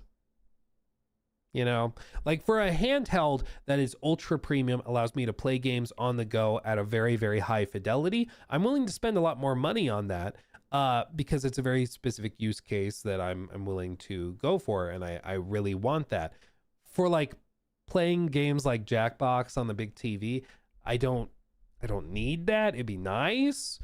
It'd be nice to be able to like play games I was playing on my PC up there. Like, it'd be nice, but it's far from like a need or like a strong want, you know. None of it's a need technically, but still. Like a long time ago, once they'd firmed up the spec and they'd understood when they were going to release it. But I guess for future production runs, that might be a completely different story, right? Alex, what do you think? Yeah, well, there is a lot to say here. I think pricing, if you just look at this from a consumer's perspective, avoiding the console comparison, I think what they're going to give you for the price is going to be lower than building the most equivalent spec'd AMD machine that you can get, because you'd be paying different kind of I would say fees to the motherboard manufacturer, to the case manufacturer, heatsink fan manufacturer. Frankie donated $9.99. Thank you, Eric. Super chat. Emo, the target audience is my fellow emulation degenerates and 30-year-olds whose backs hurt from desk gaming. I hope the price point makes sense. Yeah, well, the idea of playing Steam games, like PC games, but being able to play them on your couch is a vibe. And I know you can build a PC, put it in your living room on your TV. You can technically do that, but it's a lot more hassle, you know, because it's not Caleb designed for 92 that. Donated $10 through Super Chat. Once again, the Series S that everyone shits on is proving itself useful to gamers. How many games wouldn't work on the Steam Deck or the new machine if $M didn't make games run feature complete on S? Well, Caleb, it's funny you bring that up also, is because Phil Spencer said in an interview that he felt they were uniquely positioned to do a handheld well, because their games were all being built around the Series S hardware, which he, of course, didn't say that it was a weak machine, but he framed it as it is a machine that if you can develop for that and optimize for it, it's very easy to scale that to a handheld device, because 5 years after the fact, modern handhelds are roughly, in terms of power, about on the level of like a Series S, you know, if not like a little under, a little over, but it's around there. But it's an Xbox. We are all Xbox. So it's funny you say that, because it actually, I think honestly, it was one of the unintended advantages of doing the Series S the way that they did. At the time, I think it was just supposed to be a cheaper budget option to get people to buy Xboxes at a lower price point and then sign up for Game Pass to make up some of the money. But 5 years after the fact, when they're pushing for handhelds, it was like a happy little accident that now it's easier to port games that have to be optimized for it. But I think for the health of the generation, the Series S has held back the generation pretty significantly. Unfortunately, hate to say it, I have a Series S, and you know, I understand the appeal of it and the benefit of it, but I think it's definitely held back the generation. Arthur, thank you for the sub, my friend. AMD themselves, for the GPU and CPU, power supply, you're essentially going to be getting the nice subsidizing effect there on the hardware components in comparison to what you would get for building your own PC, I presume, here. That otherwise, the buy-in beyond the simplicity is not as, I would say, as enticing. I think it's got to feel like a deal, in at least for some people in some market, and I think that's going to be for those who would be maybe opting to grab a pre-built or grab their own PC that they built themselves. And I think they're going to actually target a lower price there. But whether or not they need to and will beat console pricing that we were just talking about, this like PS5-esque experience, I don't know how necessary that is, even though I would really love that to be the case. It would be amazing if there was a good enough spec'd machine that could run a lot of games and was cheap like a console is in an all-in-one form factor. That'd be wonderful. But at the same time, due to the market this may or may not be addressing, that may not be a necessity. Because like you said, if you've already only been convinced by consoles, I'm not sure this is the thing for you.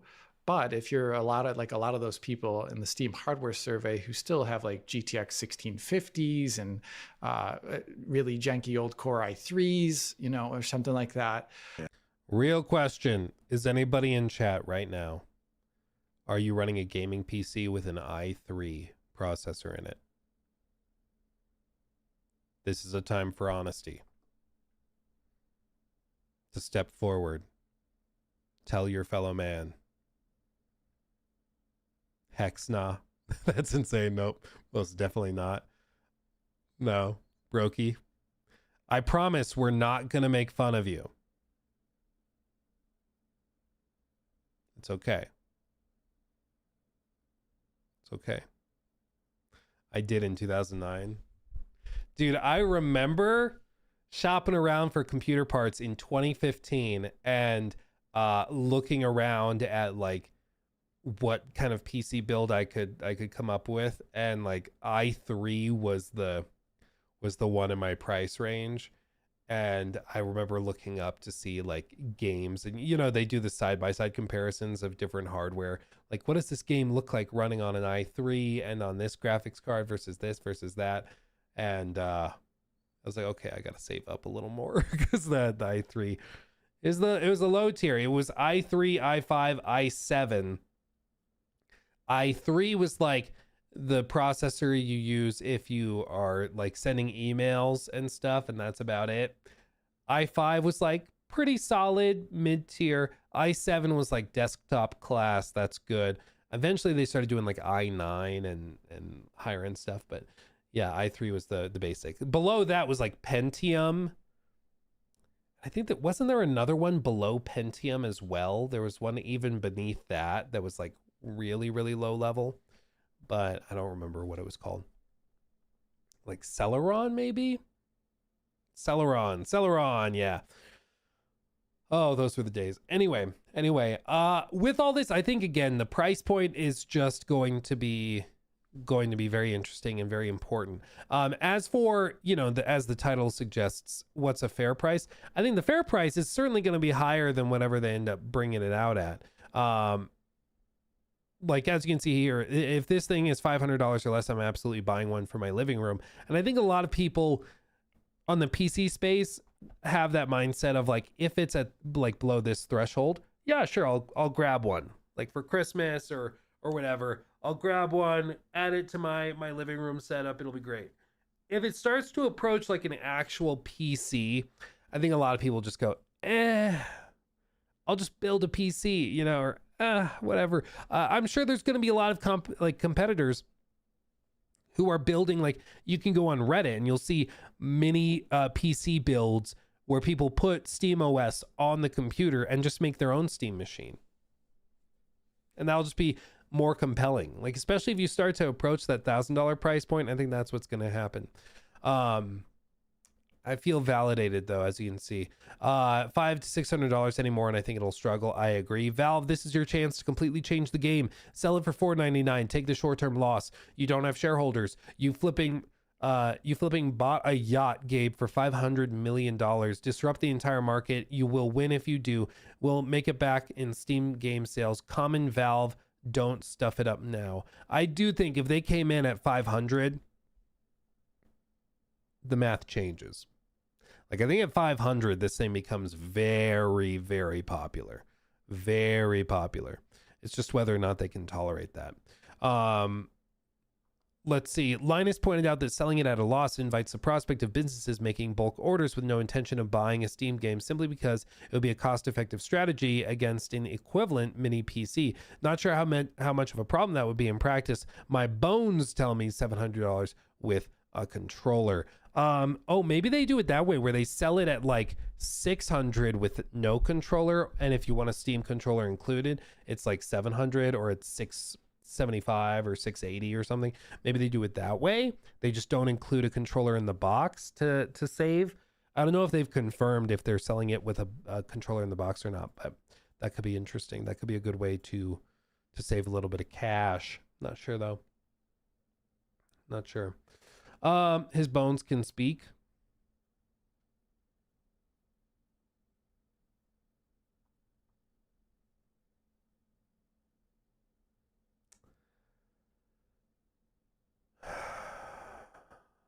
Yes.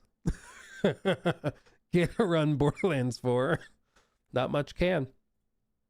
I shouldn't say that. I don't know if they fixed it or not. Let's see. I think a lot of publishers now though are getting a little spooked and are aware that like bad performance can tank an otherwise very successful and appealing game. And so I think that was like the main problem for Borderlands 4 was the performance. So it's interesting to see how that's gonna play out. Let's see. I read those. I read that one. Okay. Better be a great controller for that price. I mean, most controllers now I think are just freakishly expensive. Like I think the Joy-Cons excuse me, for the Switch 2 are also stupid expensive too, right? Yeah, dude, they're $100. $100. $100. It's wild. Controllers are just expensive, dude. Crazy expensive. Let's see. The Joy-Cons have the Nintendo tax, which their fans pay. Well, hey, they got fans that are willing to tolerate just about whatever they want to do. So why bother? Why bother doing anything else? Wonder what the Elite 3 will cost. More. I can guarantee you more. That's the key. Okay, I want to talk about this. News Emmett. So there's a very good YouTuber, Jetro, who's been covering a lot of GTA 6 stuff. And he put together a video going through like literally everything we know about GTA 6, including like all of the crazy research people have done on forums to like piece together the trailers to build out what the map looks like, going through some of the leaks to come up with gameplay systems that are going to be in it. Like crazy levels of detail and information. And I thought it'd be interesting to check it out because I know next to nothing about this stuff with GTA 6, because my exposure to it has been like the people who are like low-key psychotic, you know, the types who are like, well, if you look at this screenshot they posted and you look at these 3 dots and you triangulate their position and assume that the Mayan calendar was correct, and we do all of this, we can actually find that the trailer date for trailer 3 is actually going to be on November 15th, November 30th, and November 37th. And if we average those dates, even though one of them isn't a real date, we can end up at this new date, which tells us when the trailer will actually drop. And it just gets so insane. So Hideo Kojima, low key. But this is like actual stuff, real information. So we're going to check it out. Again, Jetro over on YouTube. Let's see what he's got to say. From details about Rockstar's Project Rome to new leaks after Trailer 2, actors portraying each character, and all the facts that we know. With Trailer 3 seemingly around the corner, now is the perfect time to release my updated no-nonsense guide to everything we know about GTA 6. every piece of leaked info, hidden details, and teased features that we've seen so far, all compiled into one easy video. I've cut it up into different sections, so if you want to skip ahead to the parts you're more interested in, then feel free to do so. But without further ado, let's get into it, and make sure to subscribe if you do enjoy. Thank you. First, let's start off with the basics for those who are truly just getting into this game. GTA 6 is set in Vice City in the state of Leonida, and will follow the story of our two protagonists, Jason and Lucia. GTA 6 will be the 8th main installment of the GTA franchise and is set to release on May 26, 2026, provided that it doesn't get delayed again. Unfortunately for some, GTA 6 will only be releasing on the PS5 or PS5 Pro and Xbox Series consoles, with the PC release most likely to come sometime early 2027. Now, let's move on to some of the characters. With the characters we know of, there are some we have a good amount of information. There was also another interesting thing where I think it was specifically Strauss Zelnick moving towards PC. Yeah, he did this whole thing where he broke down, he was like, Strauss Zelnick says gaming is moving towards PC as the industry shifts away from closed systems, which was interesting because this is still at a time when he hasn't announced a intended release date for GTA 6 on PC either. He said what he said exactly is, quote, "I think it's moving towards PC and the business is moving towards open rather than closed. But if you define console as the property, not the system, then the notion of a very rich game that you engage in for many hours that you play on a big screen, that's never going away." It is so funny like that Strauss Zelnick, head of Take-Two Interactive, is saying so many things that are just refreshing.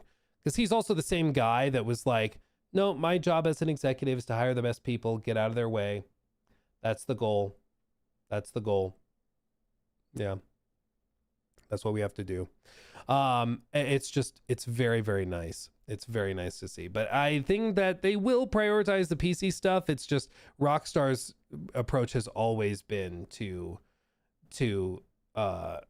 like get the console stuff working great and then go and move forward from there with PC ports and everything like that. Well, and the double dip. I mean, you can't ignore the double dip. Like, the double dip is certainly a component of it too. That's certainly a component of it.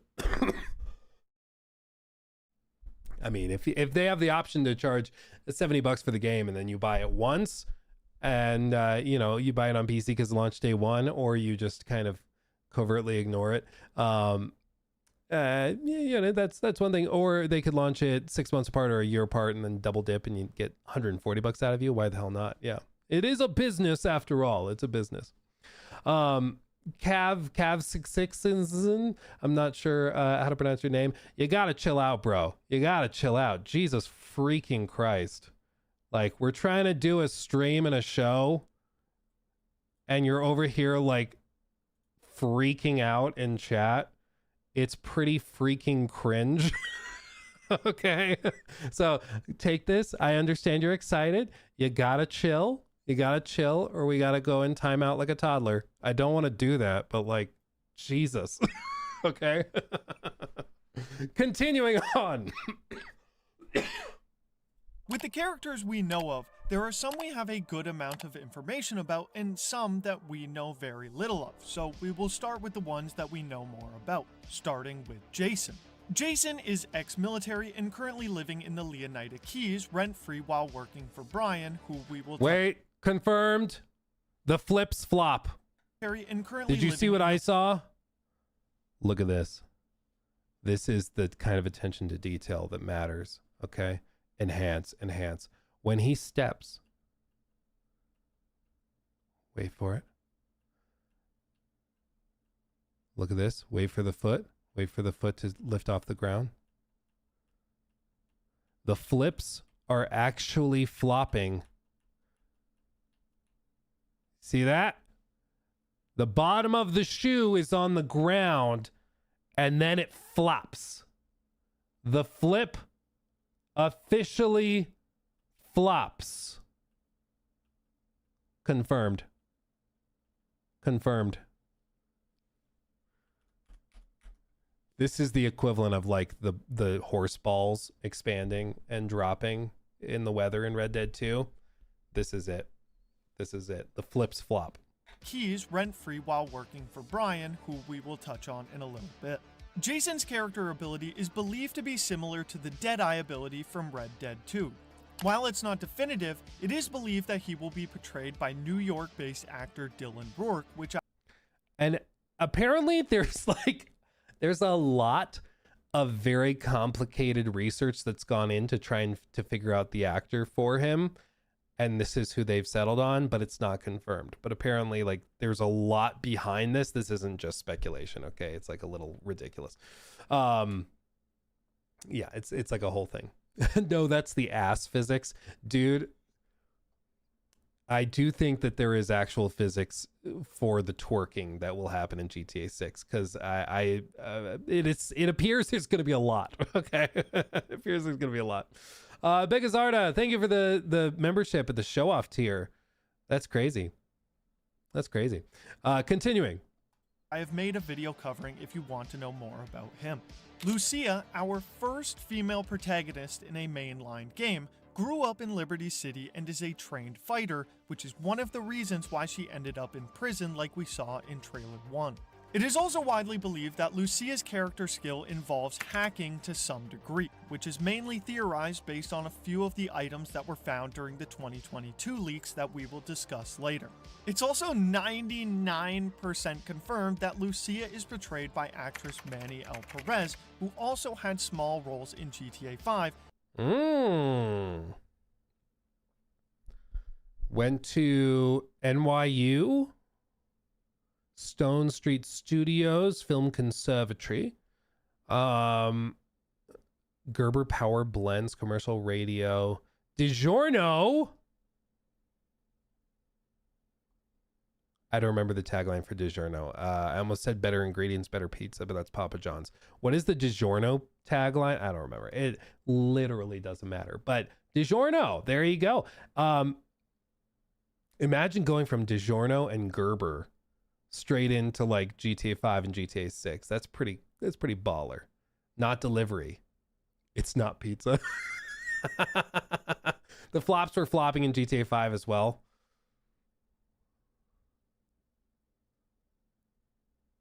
I'd buy that, actually. I'd buy that. It's DiGiorno. I'm not good at pizza, dude. You know, I like good pizzas. I like those California kitchen ones, the barbecue chicken. But my wife, she likes those Jack pizzas, the ones that are like $5, low-key, straight cardboard sauce and cheese on top. I love her, so I support her through this. But man, those are great. They hit the spot sometimes. Maybe as a snack pizza. Shout out Phil. But I will say I can't talk too much though, because I also straight up, if I have the choice between, you know what, I'm not going to tell you my answer. In chat, real quick, before we continue with the actual point of this whole segment, and Jacob, you keep this in the clip because I want to know what people in the comments say too. Little Caesars or Domino's?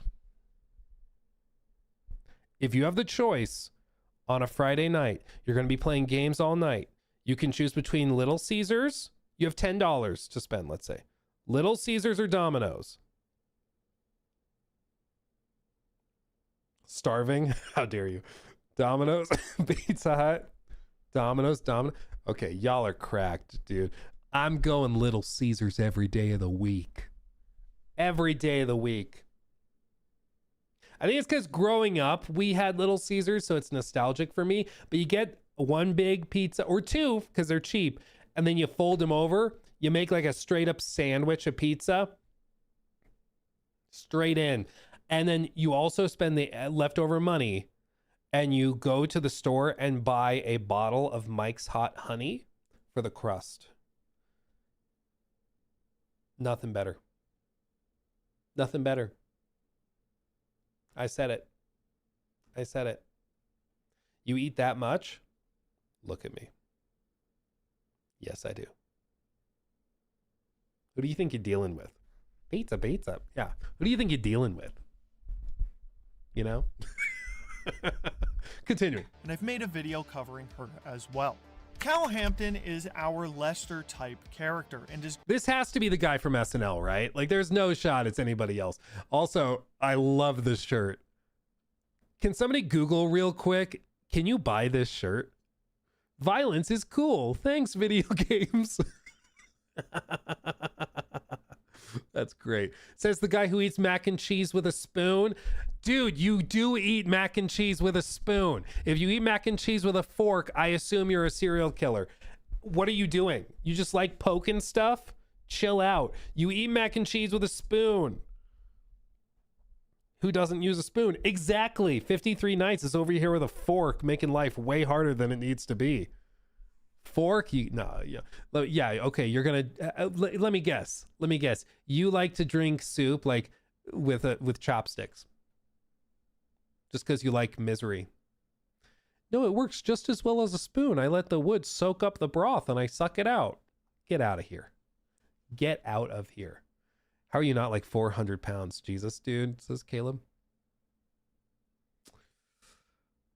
Just because I have fat kid energy does not mean that I always act on it. But yes, I do. If I ever get to the point where I sink into a deep depression, I'm definitely ballooning up real quick. Tell you what.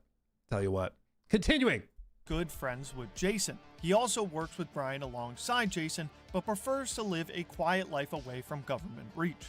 Current theories have either Bobby Moynihan or Maddie. Bobby, that's it. Bobby Moynihan. He looks just like him. It's gotta be Bobby Moynihan. It's gotta be. He looks just like him, dude. Oh, dude, this shirt is awesome. I need this guy's entire wardrobe. The aliens poking out of the jungle stuff. It's gotta be. There's no shot it's anyone else. Matheson believed to be portraying him, though no definitive proof has been found for either. Brian Heder is a drug smuggler, loan shark, and implied father figure to Jason. The best example of this being in the trailer when Jason says, "See you, Brian. Love you, Jason." And much like Lucia, it's also 99% confirmed that Brian is portrayed by legendary actor Stephen Root. The characters I just listed are the ones that we know most about and have heard from in trailers, so I will quickly list off some of the others featured on the GTA 6 website. Booby Ike is a legend in the music and business scene of Vice City, believed to be portrayed by Johnny Ray Gill. Draquan Priest is also involved in the music scene and has his own record label, theorized to be played by Reggie Talley. A music group that Dre has signed to his label is the Real Dimes, consisting of Bay, Lux, and Roxy, who we have already seen a few times throughout the trailers. However, who portrays them is currently unknown. And finally, there is Raul, who is a seasoned bank robber, and one of these robberies has been seen in trailers and screenshots that Jason and Lucia have been a part of. And though it's not definitive, it's believed his actor is Oscar Haneda. Oscar Haneda. It's crazy the amount of research the community has already done on all of this. It's outrageous. As you're going to continue to see throughout this video, they are wild. Like, it's really impressive. Stefan says mac and cheese, not mac and soup. Fork, not spoon, Luke.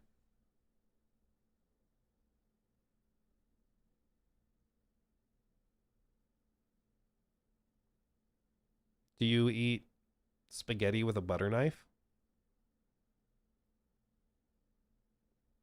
Do you eat breakfast cereal with a stick? Do you eat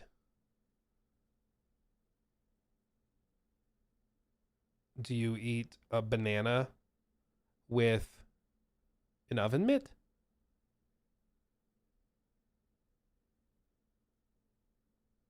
No. When you have a bowl of something or a plate of something small, you scoop it and eat it.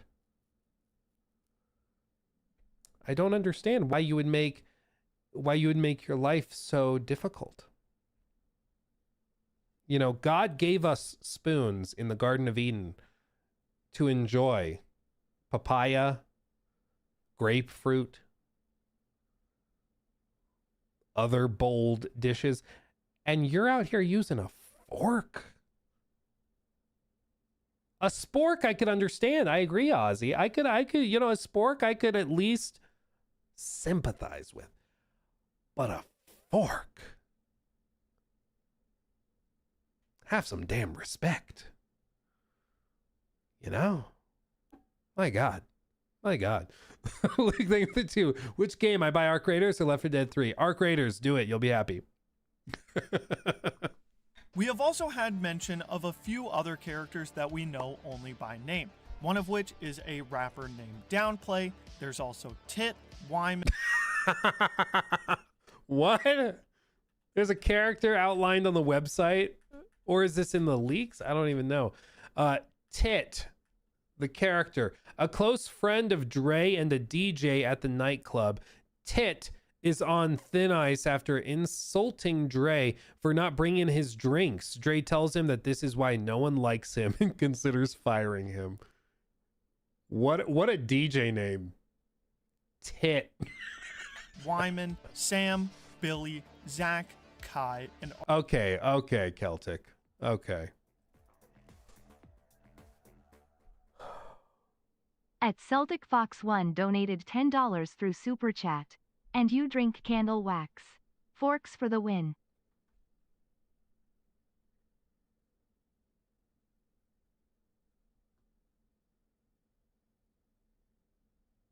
You got me. I got nothing. I'm out of ammo. You got me. Sit down. Shaw, as well as Lori, Brian's third wife, who we have at least seen in a screenshot. And since this would be too small for its own dedicated section, some of the mentioned gangs from the leaks include San for San, which is believed to be the Haitian gang we saw in the original Vice City, the Guardia Brothers, and the far-right militia. The last character that's seemingly important is this cop from Trailer 2. We don't even have a name for him, but it's widely believed that he will be the antagonist of our story given his dialogue in the trailer. He's going to be the Hank Schrader. That's the vibe he gives me. Schrader vibes. Now, let's discuss the map, because this tends to be what a lot of people are interested in. Based on the work of the GTA 6 mapping project, the map of GTA 6 is currently estimated to be about 2.5 times the size of GTA 5's. This is based on screenshots and trailers. Look at what they've done. They look at the map, they identify certain major landmarks, and then from other screenshots they triangulate the position and then map out the roads, the highways, the streets, airports, everything.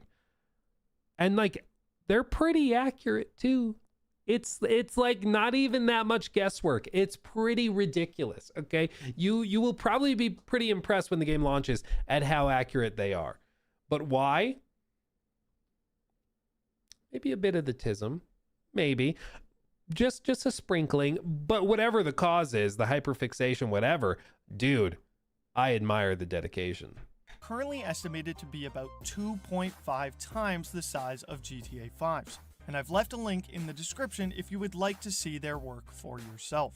It's also been suggested by Insider Info back in 2021 that the map will be expanded upon in later updates after the game releases, similar to Cayo Perico in GTA Online. On the GTA 6 website, we were given some insight into select areas and towns within Leonida. Vice City, the main hub of the game, based off Miami. The Grass Rivers, which is the recreation of the Florida Everglades. Port Gellhorn, the self-proclaimed redneck haven. Leonida Keys, where Jason and Brian live and based on the real-life Florida Keys. Ambrosia, the industrial part of Leonida. And Mount Caliga, which is actually believed to be inspired by a national park within Georgia, a neighboring state to Florida. In the I will say, if they end up doing the map expansion, that would genuinely be really cool. I don't know if they're going to do single player DLC.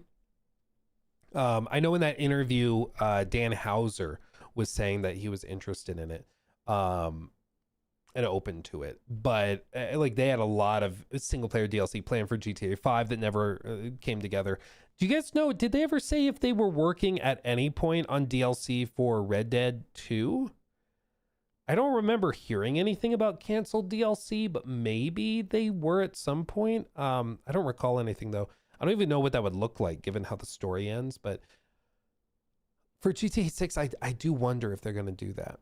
I never heard of it. They might have had ideas, but yeah, I never amounted to anything. Yeah, I don't remember anything specific. But for GTA 6, if they were to do single player DLC, or maybe it's just online DLC, but it expands the map out, that would be cool. Because remember, the original leaks for GTA 6, this is going back to like 2019, okay? We'll see if you're an OG, if you remember this. The original leaks for GTA 6 were that it was called Project Americas, and it was going to span multiple countries. So you're going to go basically from Miami, and then it was also going to include like drug smuggling runs and stuff, where there would be another map in Central America or another map in Cuba. And you would be traveling between these different maps. And eventually those all got cut, and we ended up with the dedicated one large map that we have in GTA 6. As far as we know, maybe, you know, there's moments where you go to Guarma or something, but as far as we know, that it's just this.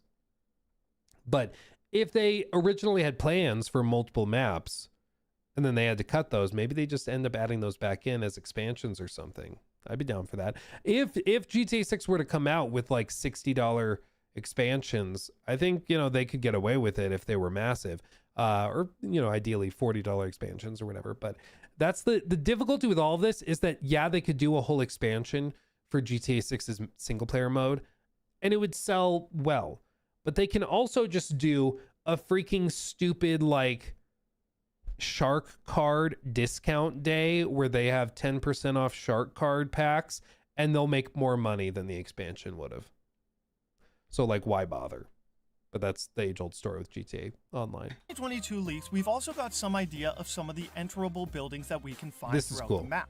The Malibu Club, pawn shops, strip clubs, supermarkets, bars, restaurants, apartments, and laundromats. In the 2025 game rule leaks, some shopping malls and skyscrapers with working elevators were also said to be enterable, as well as roughly 700 plus buildings across the map. Though admittedly, these leaks haven't been 100% confirmed to be true, but GameRoll has been known to be a reliable source in the past. We've also seen a number of real-life locations portrayed as well. These include the Miami Airport, Lone Depot Park, King of Diamonds nightclub, Solar Amphitheater, Crandon Park Tennis Stadium, Central Concrete Supermix, and many, many more. When it comes to the story, we firstly don't know. So 700 enterable buildings. And at first that sounds like a ton, but then I kind of paused and I started thinking about like your standard video game. And I was like, is that a lot? I still think it is. But if that's counting like main story mission buildings, quest mission buildings, stuff like that, then maybe it's not that many if you're counting all those. But it certainly seems like they have gone expansive. It's not going to be like some people were claiming where it's like literally every building, every apartment is handcrafted and every building has interiors and NPCs and civilians living in it. Like, no, it's a video game. There are limitations, but it's still going to be massive. It's going to be a ton. It's going to be a ton. Luke with 5. Honestly, the online mode sealed the fate of the single player DLC. They made too much money. Well, it just, at some point, it is a business, and they looked at it like, we can do the single player DLC, or we can just keep cranking out stuff for the online mode, which makes way more money, is way easier. Like, why would we spend a year doing single player DLC when we can do this other stuff that's easier, cheaper, and makes more money? Like, it is just a business at the end of the day. It's why I'm still so pleased that they're still doing single player campaigns, because I was half worried that like GTA 6 would just be, you know, only online and that would be it. So I'm thankful for that. So much, thankfully, and I won't give any spoilers, but I will tell you the little info that we do know. For one, thanks to the game roll leaks, we believe GTA 6 will follow the same chaptered storyline that we saw in RDR2. From the description Rockstar gave with Trailer 2 and their website, we know that a score ends up going wrong, which sounds like the prelude to the entire story. This score could be what ends up putting Lucia in jail, but that much isn't confirmed yet. We also know that there are currently 3 different versions of Lucia that we've seen, which I've aptly dubbed Jail Lucia, Ankle Monitor Lucia, and Free Lucia. Now let's discuss some of the items and weapons which I think may be the biggest part that set the gameplay apart from previous games. Comparably to GTA 5, which only had body armor and snacks as the mainly used items, the leaks uncovered a whole variety of items that we will be using in different situations. An auto dialer, a tool used for auto cracking safe combinations, binoculars, immobilizer bypass, aka a ghost immobilizer, which is often used in theft of newer and more tech-savvy vehicles, cutoff tool, which is a more versatile grinder used for cutting holes, painkillers and trauma kits, which will replace the snack feature we have in GTA 5, pool cues, which originally listed in the items tab, but may also be used as a weapon. We've also seen a screenshot of Jason and Cal playing pool, which implies that pool will be added as a minigame, though no confirmation on that yet. Food and drinks, so given we have separate items for health, these could imply that we will have a hunger bar as well, similar to a feature commonly found in GTA RP. USB drive, theorized to be part of Lucia's hacking ability we talked about earlier. Tracker jammer, theorized to be used for making getting away from the cops easier. Smoke grenades, spear guns, polymer pistols, and flashbangs. But two items I think deserve their own explanations are Slim Jims and duffel bags. Explain a Slim Jim. It's not the delicious snack. I thought it was going to be the delicious snack, but no, it is not. I love me a good Slim Jim. Oh, I love it. Love it dearly. Love it dearly. But no, this is a criminal's tool. From everything we've seen regarding the trailers and leaks, there are two You like food, Luke? I'm just hungry. That's what I'm realizing. very pivotal features from previous games that seem to have been changed in GTA 6. That being stealing cars and weapon management. A Slim Jim is a tool used to shimmy open the lock on a car through the window to open it without the keys. With the addition of this and the immobilizer bypass, it strongly suggests that the way we usually steal cars by simply pressing Y are in the past, and it will be much harder but much more immersive. What also seems to be gone is the ability to carry every single weapon with you at once. This is crazy. Okay. So, the leaks and information that they have suggests that you will no longer carry just everything on you at once. You will no longer have 5 grenade launchers, 3 assault rifles, a shotgun, and pistols in your pockets. It's going to be closer to Red Dead 2, where you have to go back to the trunk of your car to pick them up and remove them, and then you can carry 1 rifle on your back, and then maybe a pistol in your holster, or tucked in your waistband or something. But no longer will you be able to just carry 15 weapons with you at all times. I personally really like this. I'm sure there's people who have been playing GTA 5 for a decade nonstop who will hate that change, but I personally like it. The leak showed a duffel bag and backpack feature that allows you to store weapons in them, as well as trunks of cars, which we've somewhat seen at the bottom of the GTA 6 website. This was reiterated by the leaked weapon wheel that was seen in the 2022 leaks as well, which only showed 1 slot available for a heavy weapon and 1 for a small pistol. We've seen this mechanic already with... Do I think with my brain? Nah, it's all stomach. It's all stomach, let's be real. RDR2, but given the amount of weapons we've been used to carrying in GTA 5 for the last 12 years, it definitely will be a culture shock to some. Here are the big hitters, the new features and mechanics found within the leaks, screenshots, and trailers. The ability to play without a minimap, CCTV detection, the ability to restrain NPCs, a new witness system, and police recognition. New witness system. Oh. Witnesses have full descriptions of you. Once Lucia enters the police vehicle, you can see written no vehicle description, which quickly changes to full vehicle description, which suggests that the police have a full description of your vehicle. Also, the text prompt on the top left side says any vehicle you are seen entering will be known by the law. So witness NPCs describe what you look like and also what vehicle you're hopping in, and that information carries as you escape the police. Which seems to be based on a description-based system. meaning that if NPCs see you commit your crime without a mask or in a certain... Oh, Jackson, I'm sorry if you did. Hold on. I didn't mean to miss anything if I did. I'm sorry. Let's see. Oh, Jackson, thank you for the 5. Oh yeah, you should have let me know sooner. I'm sorry. You've been waiting like an hour. Thank you for the 5. Any advice for young people wanting to get into the I can't read. Wanting to get into the games industry in the age of AI? I'm a musician and I love gaming, but I'm worried about the future. I think there's always going to be a human component. And there's kind of two routes. Like you can either go the indie route and work at a smaller studio or found your own. Or you can go and try to get a job at one of the big guys. The big studios are cushy. They're nice places to work, absolutely. But they typically require experience to get in the door.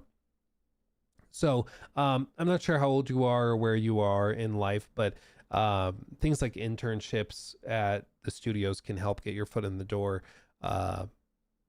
But, you know, it's tough. It's very, very competitive, but it is doable. I mean, obviously, hundreds of thousands of people work in the industry. So I would say just hustle, hustle, hustle, get on that grind. Nothing's going to be handed to you, so you'll have to really grind for it. But it is doable if you want it enough.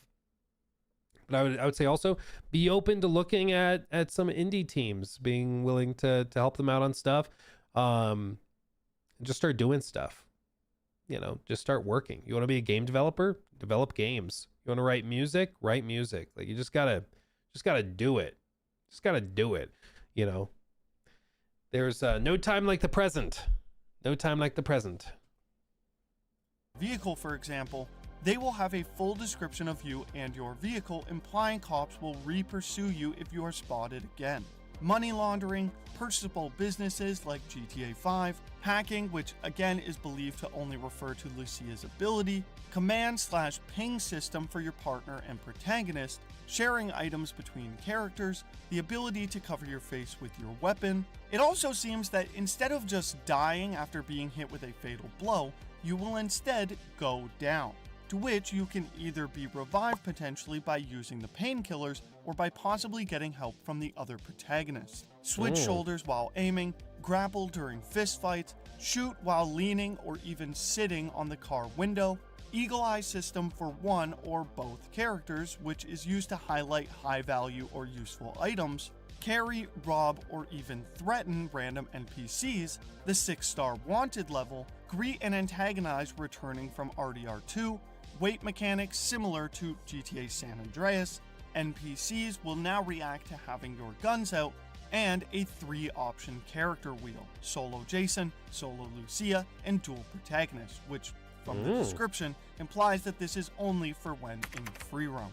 Being a GTA game, it's also notable that the driving seems to be the most intuitive that we've ever seen, with a lot of new features found for cars as well.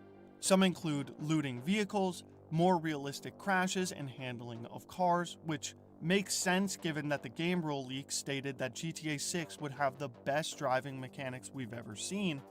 I mean, I'd be surprised if the leak said it's the worst driving we've ever seen. You know, like, of course it's going to say that. More control over other elements in the car. We saw an example of this when Jason was driving with his window half rolled down. Working GPS in cars, again, most likely ties together with being able to play without a minimap, and the option to enter the passenger seat. Also, in one of the screenshots, we can clearly see a third pedal, which implies that some cars will have manual controls. But whether this is a feature for certain vehicles or something we can toggle off in the settings is currently unknown. Speaking of vehicles, the trailers, screenshots, and leaked clips have shown us a number of both returning and brand new vehicles that will appear in this game. In fact, so many have been found already that I couldn't possibly cover them all here, so a quick shout out to GTABase.com, who has compiled every vehicle there for us to see. Dude. Once Again, you're like, why would they do all of this? I don't know, but they did, and it's cool. Like, seriously, they've gone through all of the trailer shots, the screenshots, everything to find different models of cars and track them all. Like, it's crazy. And you can see they even specifically reference, of course, the in-universe name, but also the real-world comparable car. Ford Mustang SVT, this one, the Roosevelt Porsche 911, the 1965 Lincoln Continental, the Ferrari V12 Zagato rear Nissan GT. They've tracked all of that. It's crazy. Again, link in the description. While that's already a lot of new mechanics, remember that these are only the ones that we've seen either leaked or teased in trailers or screenshots, so undoubtedly there will be stuff that we still haven't seen yet. There are also a bunch of new and returning activities that we've seen teased already. These include golf, races, scuba diving, dice, kayaking, hunting, fishing, off-road trails / races, and basketball. In the 2022 leaks, there were also mentions of more illegal activities such as van shipments, store robberies, and deliveries. Whether these are random world events or actual replayable activities, though, isn't currently known. While these aren't so much of activities, there's also 300 plus world events that were found in the leaked clips from 2022. It would quite literally take double the amount of time of this video to go through each one, so I have once again left the link to the leak document in the description for anyone who wishes to read them all. However, there are a few interesting ones that I have to share. First, there is the skunk ape, which is an urban legend of a Bigfoot. I'm sorry, I just saw warehouse sex robots. Oh. Interesting. Interesting.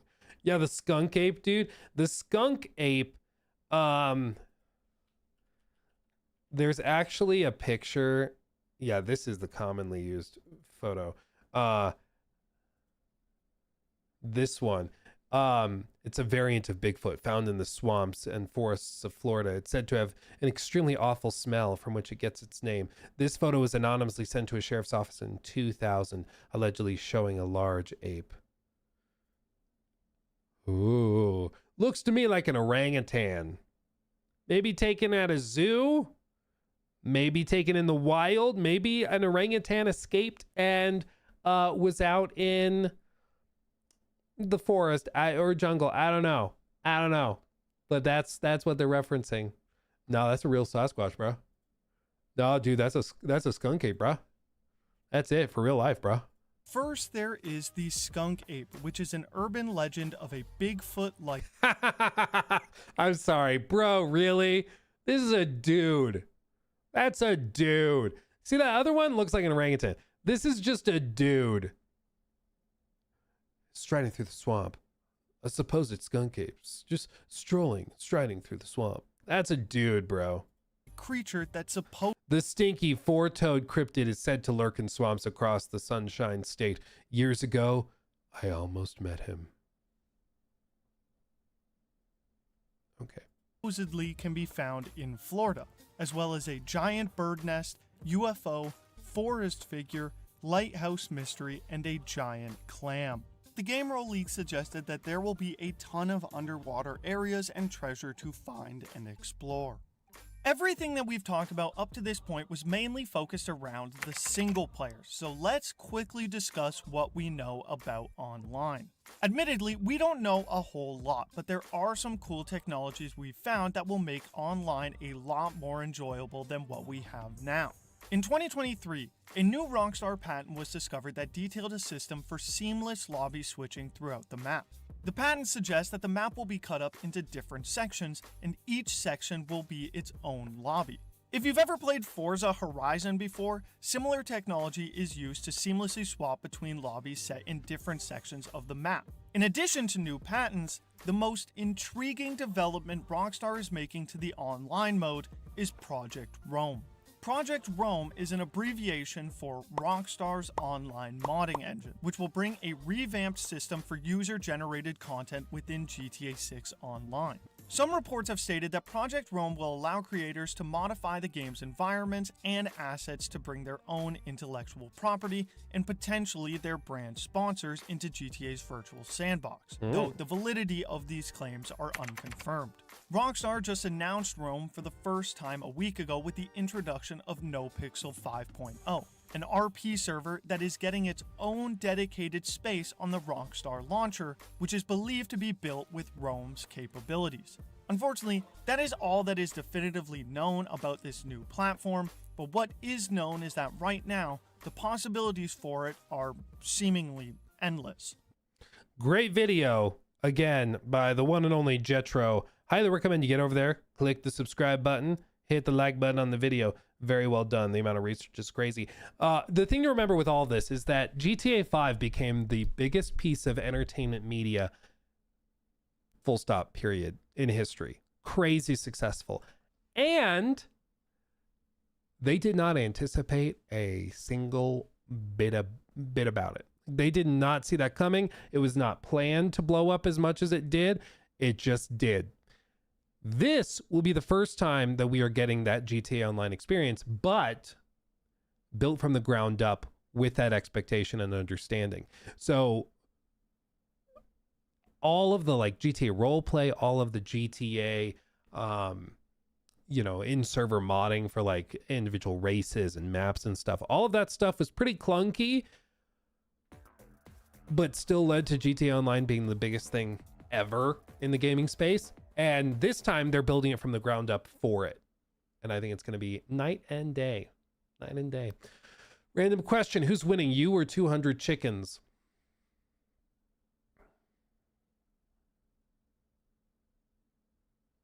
How hungry are the chickens? How hungry? Because if have they tasted blood before? That might be the better question. Have they tasted blood? What flavor are the chickens? Because I'm thinking, if they're really, really hungry, I just need to kill like one or two and then toss them to the other chickens. Because chickens are straight up cannibals, dude. They're evil. They're crazy. So if I can kill like one or two, they'll start to consume each other, and that gives me time to whittle down their numbers, you know?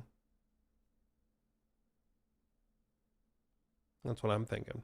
That's what I'm thinking. Low Poly Pigeon, thank you for the 30. Hi, Luke. Maybe a niche question, but what do you think is the most underrated video game soundtrack? I think Far Cry 5 is one of the best, unironically. I would open up the game map, just listen to it. Yeah, I could see that being a good one. The other one, probably, we play songs from it all the time. Assassin's Creed Syndicate. They have a phenomenal soundtrack. I love all the strings. I love the cello, the violins, the fiddles, everything that they use in that. It's fantastic. It's fantastic. Yeah. That's at least the one that I think of immediately. Okay. But you see what I mean about GTA's fandom being like hardcore? They don't mess around. They do not mess around. They know what they're doing. They know what they're doing. Okay. And it's crazy to me, just again, like, as we find out more, like, it's becoming more and more real. I think once you see the leaks, you start to understand that, no, this is a video game. It's real. Right now, like, if you don't know anything about GTA 6, it can just kind of take this amorphous glob-like position. And it's like, oh, it's sort of real. It's sort of not, but it's still, like, being built. But once you hear some of the leaks, it's like, oh, I can start to imagine how this plays out. I can start to see the vision, you know? And it's a vibe. It's a vibe. Okay. We talked about that. Boop, boop, boop, boop. Okay.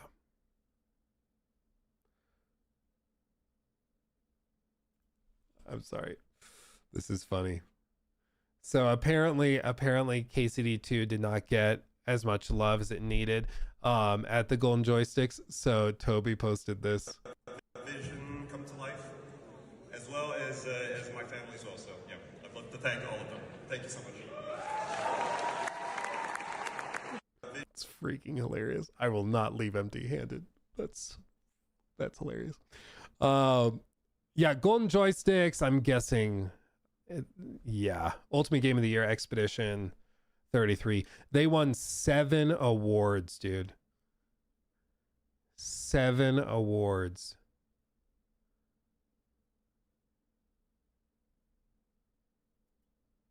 That's wild. Console Game of the Year went to Ghost of Yotei. What else would be Console Game of the Year? What's a console exclusive competitor? So something that didn't launch on PC this year. Donkey Kong. Oh, Death Stranding. Yeah, so Donkey Kong, Death Stranding. Yeah, Ghost of Yotei, I think that makes sense, I think. Half-Life 3 versus GTA 6, both in the news. What do you think? What do you mean, what do I think? Do you mean like which is gonna be better or outperform? I don't know. Half-Life 3 just it's fighting a massive uphill battle of hype and expectation. But if anybody can pull it off, I'm sure it's Valve. As for GTA 6, I mean, I think it's when it eventually launches, I'm sure it's going to pop off. At this point, we are now back to under a year until GTA 6. For a while, we were under a year, and then the delay hit, and we were over a year away. But now we're back under a year. So there you go. There you go. Jennifer English, Best Lead Performer. I'm sorry, this is so funny.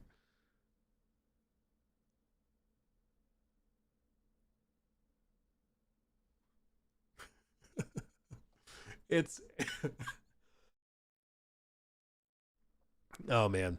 Oh wait, what's this? Hold on. 36 minutes ago. Ubisoft just scheduled this conference call for Friday at 9:30 a.m. Central European time. Trading of their stock and bonds resumes at 10 a.m.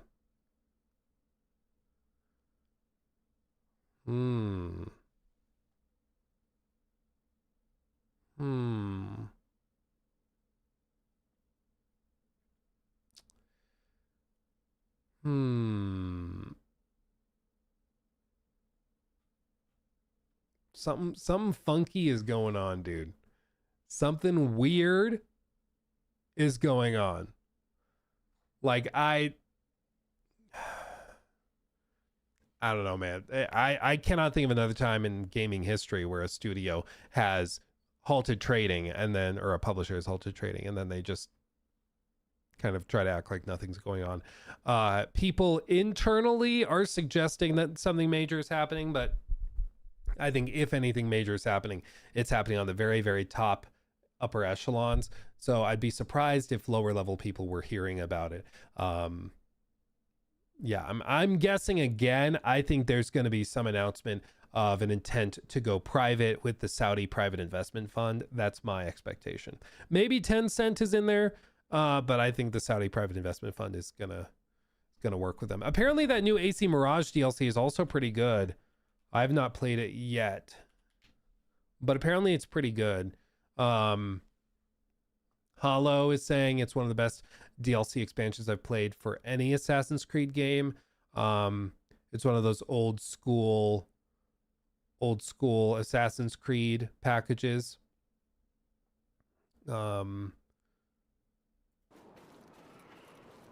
it's just a vibe.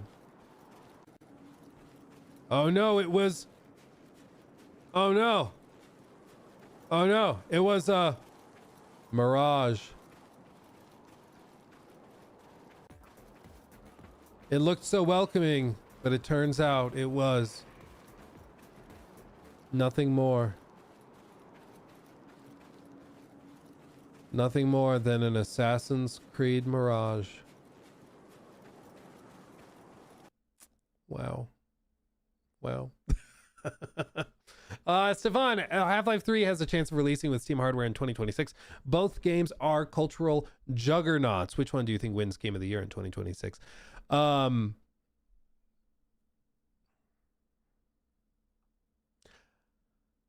mean, I don't want to just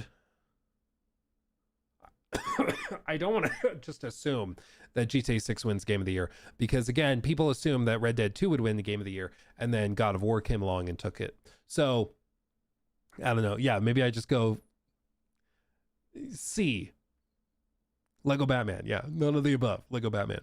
Yeah, I don't know. I think Half-Life 3, assuming it's really, really good, it kind of, you know what? I think Half-Life 3 for me, I anticipate it fitting into like that same Silk Song spot where there's a lot of people who will be very excited for it, old school gamers, but there's a whole generation or two that have come along since Half-Life 2 and I've never played those games, have no current interest in Half-Life 2 because they've never heard of it, they've never played it, like they don't understand how big Half-Life was when it came originally. And so I think that there's going to be kind of a distinction between the more modern gamers and old school gamers. Like I think Half-Life 3 is going to be probably very, very good, assuming it exists. Again, this is all just assuming, but I imagine it fitting into that same kind of vibe as Silk Song, where the people that know it and love it, it is their favorite thing ever. But then there's going to be a lot of people who are just like, nah, didn't bother trying it, wasn't their thing, they weren't interested, whatever, they just won't touch it. Yeah, that's the vast majority of gamers that have never played either Half-Life. Yeah, and I think if the game reviews well enough and if it's really, really good, it won't really matter. Like people will try it and be like, oh, I get it, this is amazing. But Half-Life 3 in VR, we kind of already got that with Half-Life Alyx. Is it Alex or Alex? Every time I say it, I feel like I'm saying it the wrong way. But yeah, we did technically already get it. And it's very good. I played it back when it dropped. It's a very good VR game. Very, very good. Yeah. Alex. Okay. Yeah, AC Shadows was fun to play. Then Expedition 33 came out. Now I have trouble playing any other game. Dude, that's the thing. Some games come along and do that. They just spoil everything. You're like, why did you guys have to do this? Now everything sucks. Now everything sucks in comparison. I get that feeling, dude. I feel you. I relate. For real. For real life. Okay, I can close that. I just had a random picture of a Bigfoot on my computer. Okay. I relate, dude. Red Dead 2 ruined all other games for me. Well, and it's one of those games, you play it and then you set the controller down and you're like, I feel hollow now. I feel empty. What am I supposed to do? I don't know. I get that. I get that for sure. Okay. Have you tried the new AC update? I have not tried it myself. I did download all the update stuff. I just haven't booted it up myself. No, I meant if Valve only put it in VR. I don't personally expect that because I think, like I kind of mentioned, they wanted to do the Half-Life VR thing. They did it. It was very good. And I think the understanding is they didn't name it Half-Life 3 as a VR exclusive because they understood that the expectation is Half-Life 3 will be like a more direct successor. It'll be a PC game. So yeah, that's what I think. I don't think it'll be, again, we don't know for sure if it's happening, so let's not get ahead of ourselves, but if it is happening, I don't think it'll be a VR game. Okay. Well, fam, I am going to call it there because I've got to go take my next round of meds to fully kick this. My plan is hopefully to just stream tomorrow with a more sorted show.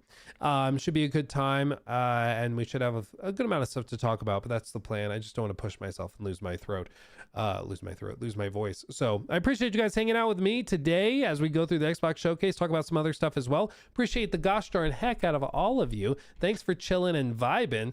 And like I said, I'll hopefully see you tomorrow. Okay? Much love, everybody. Thanks for being awesome. Until next time, my friends, hugs and kisses. Bye-bye.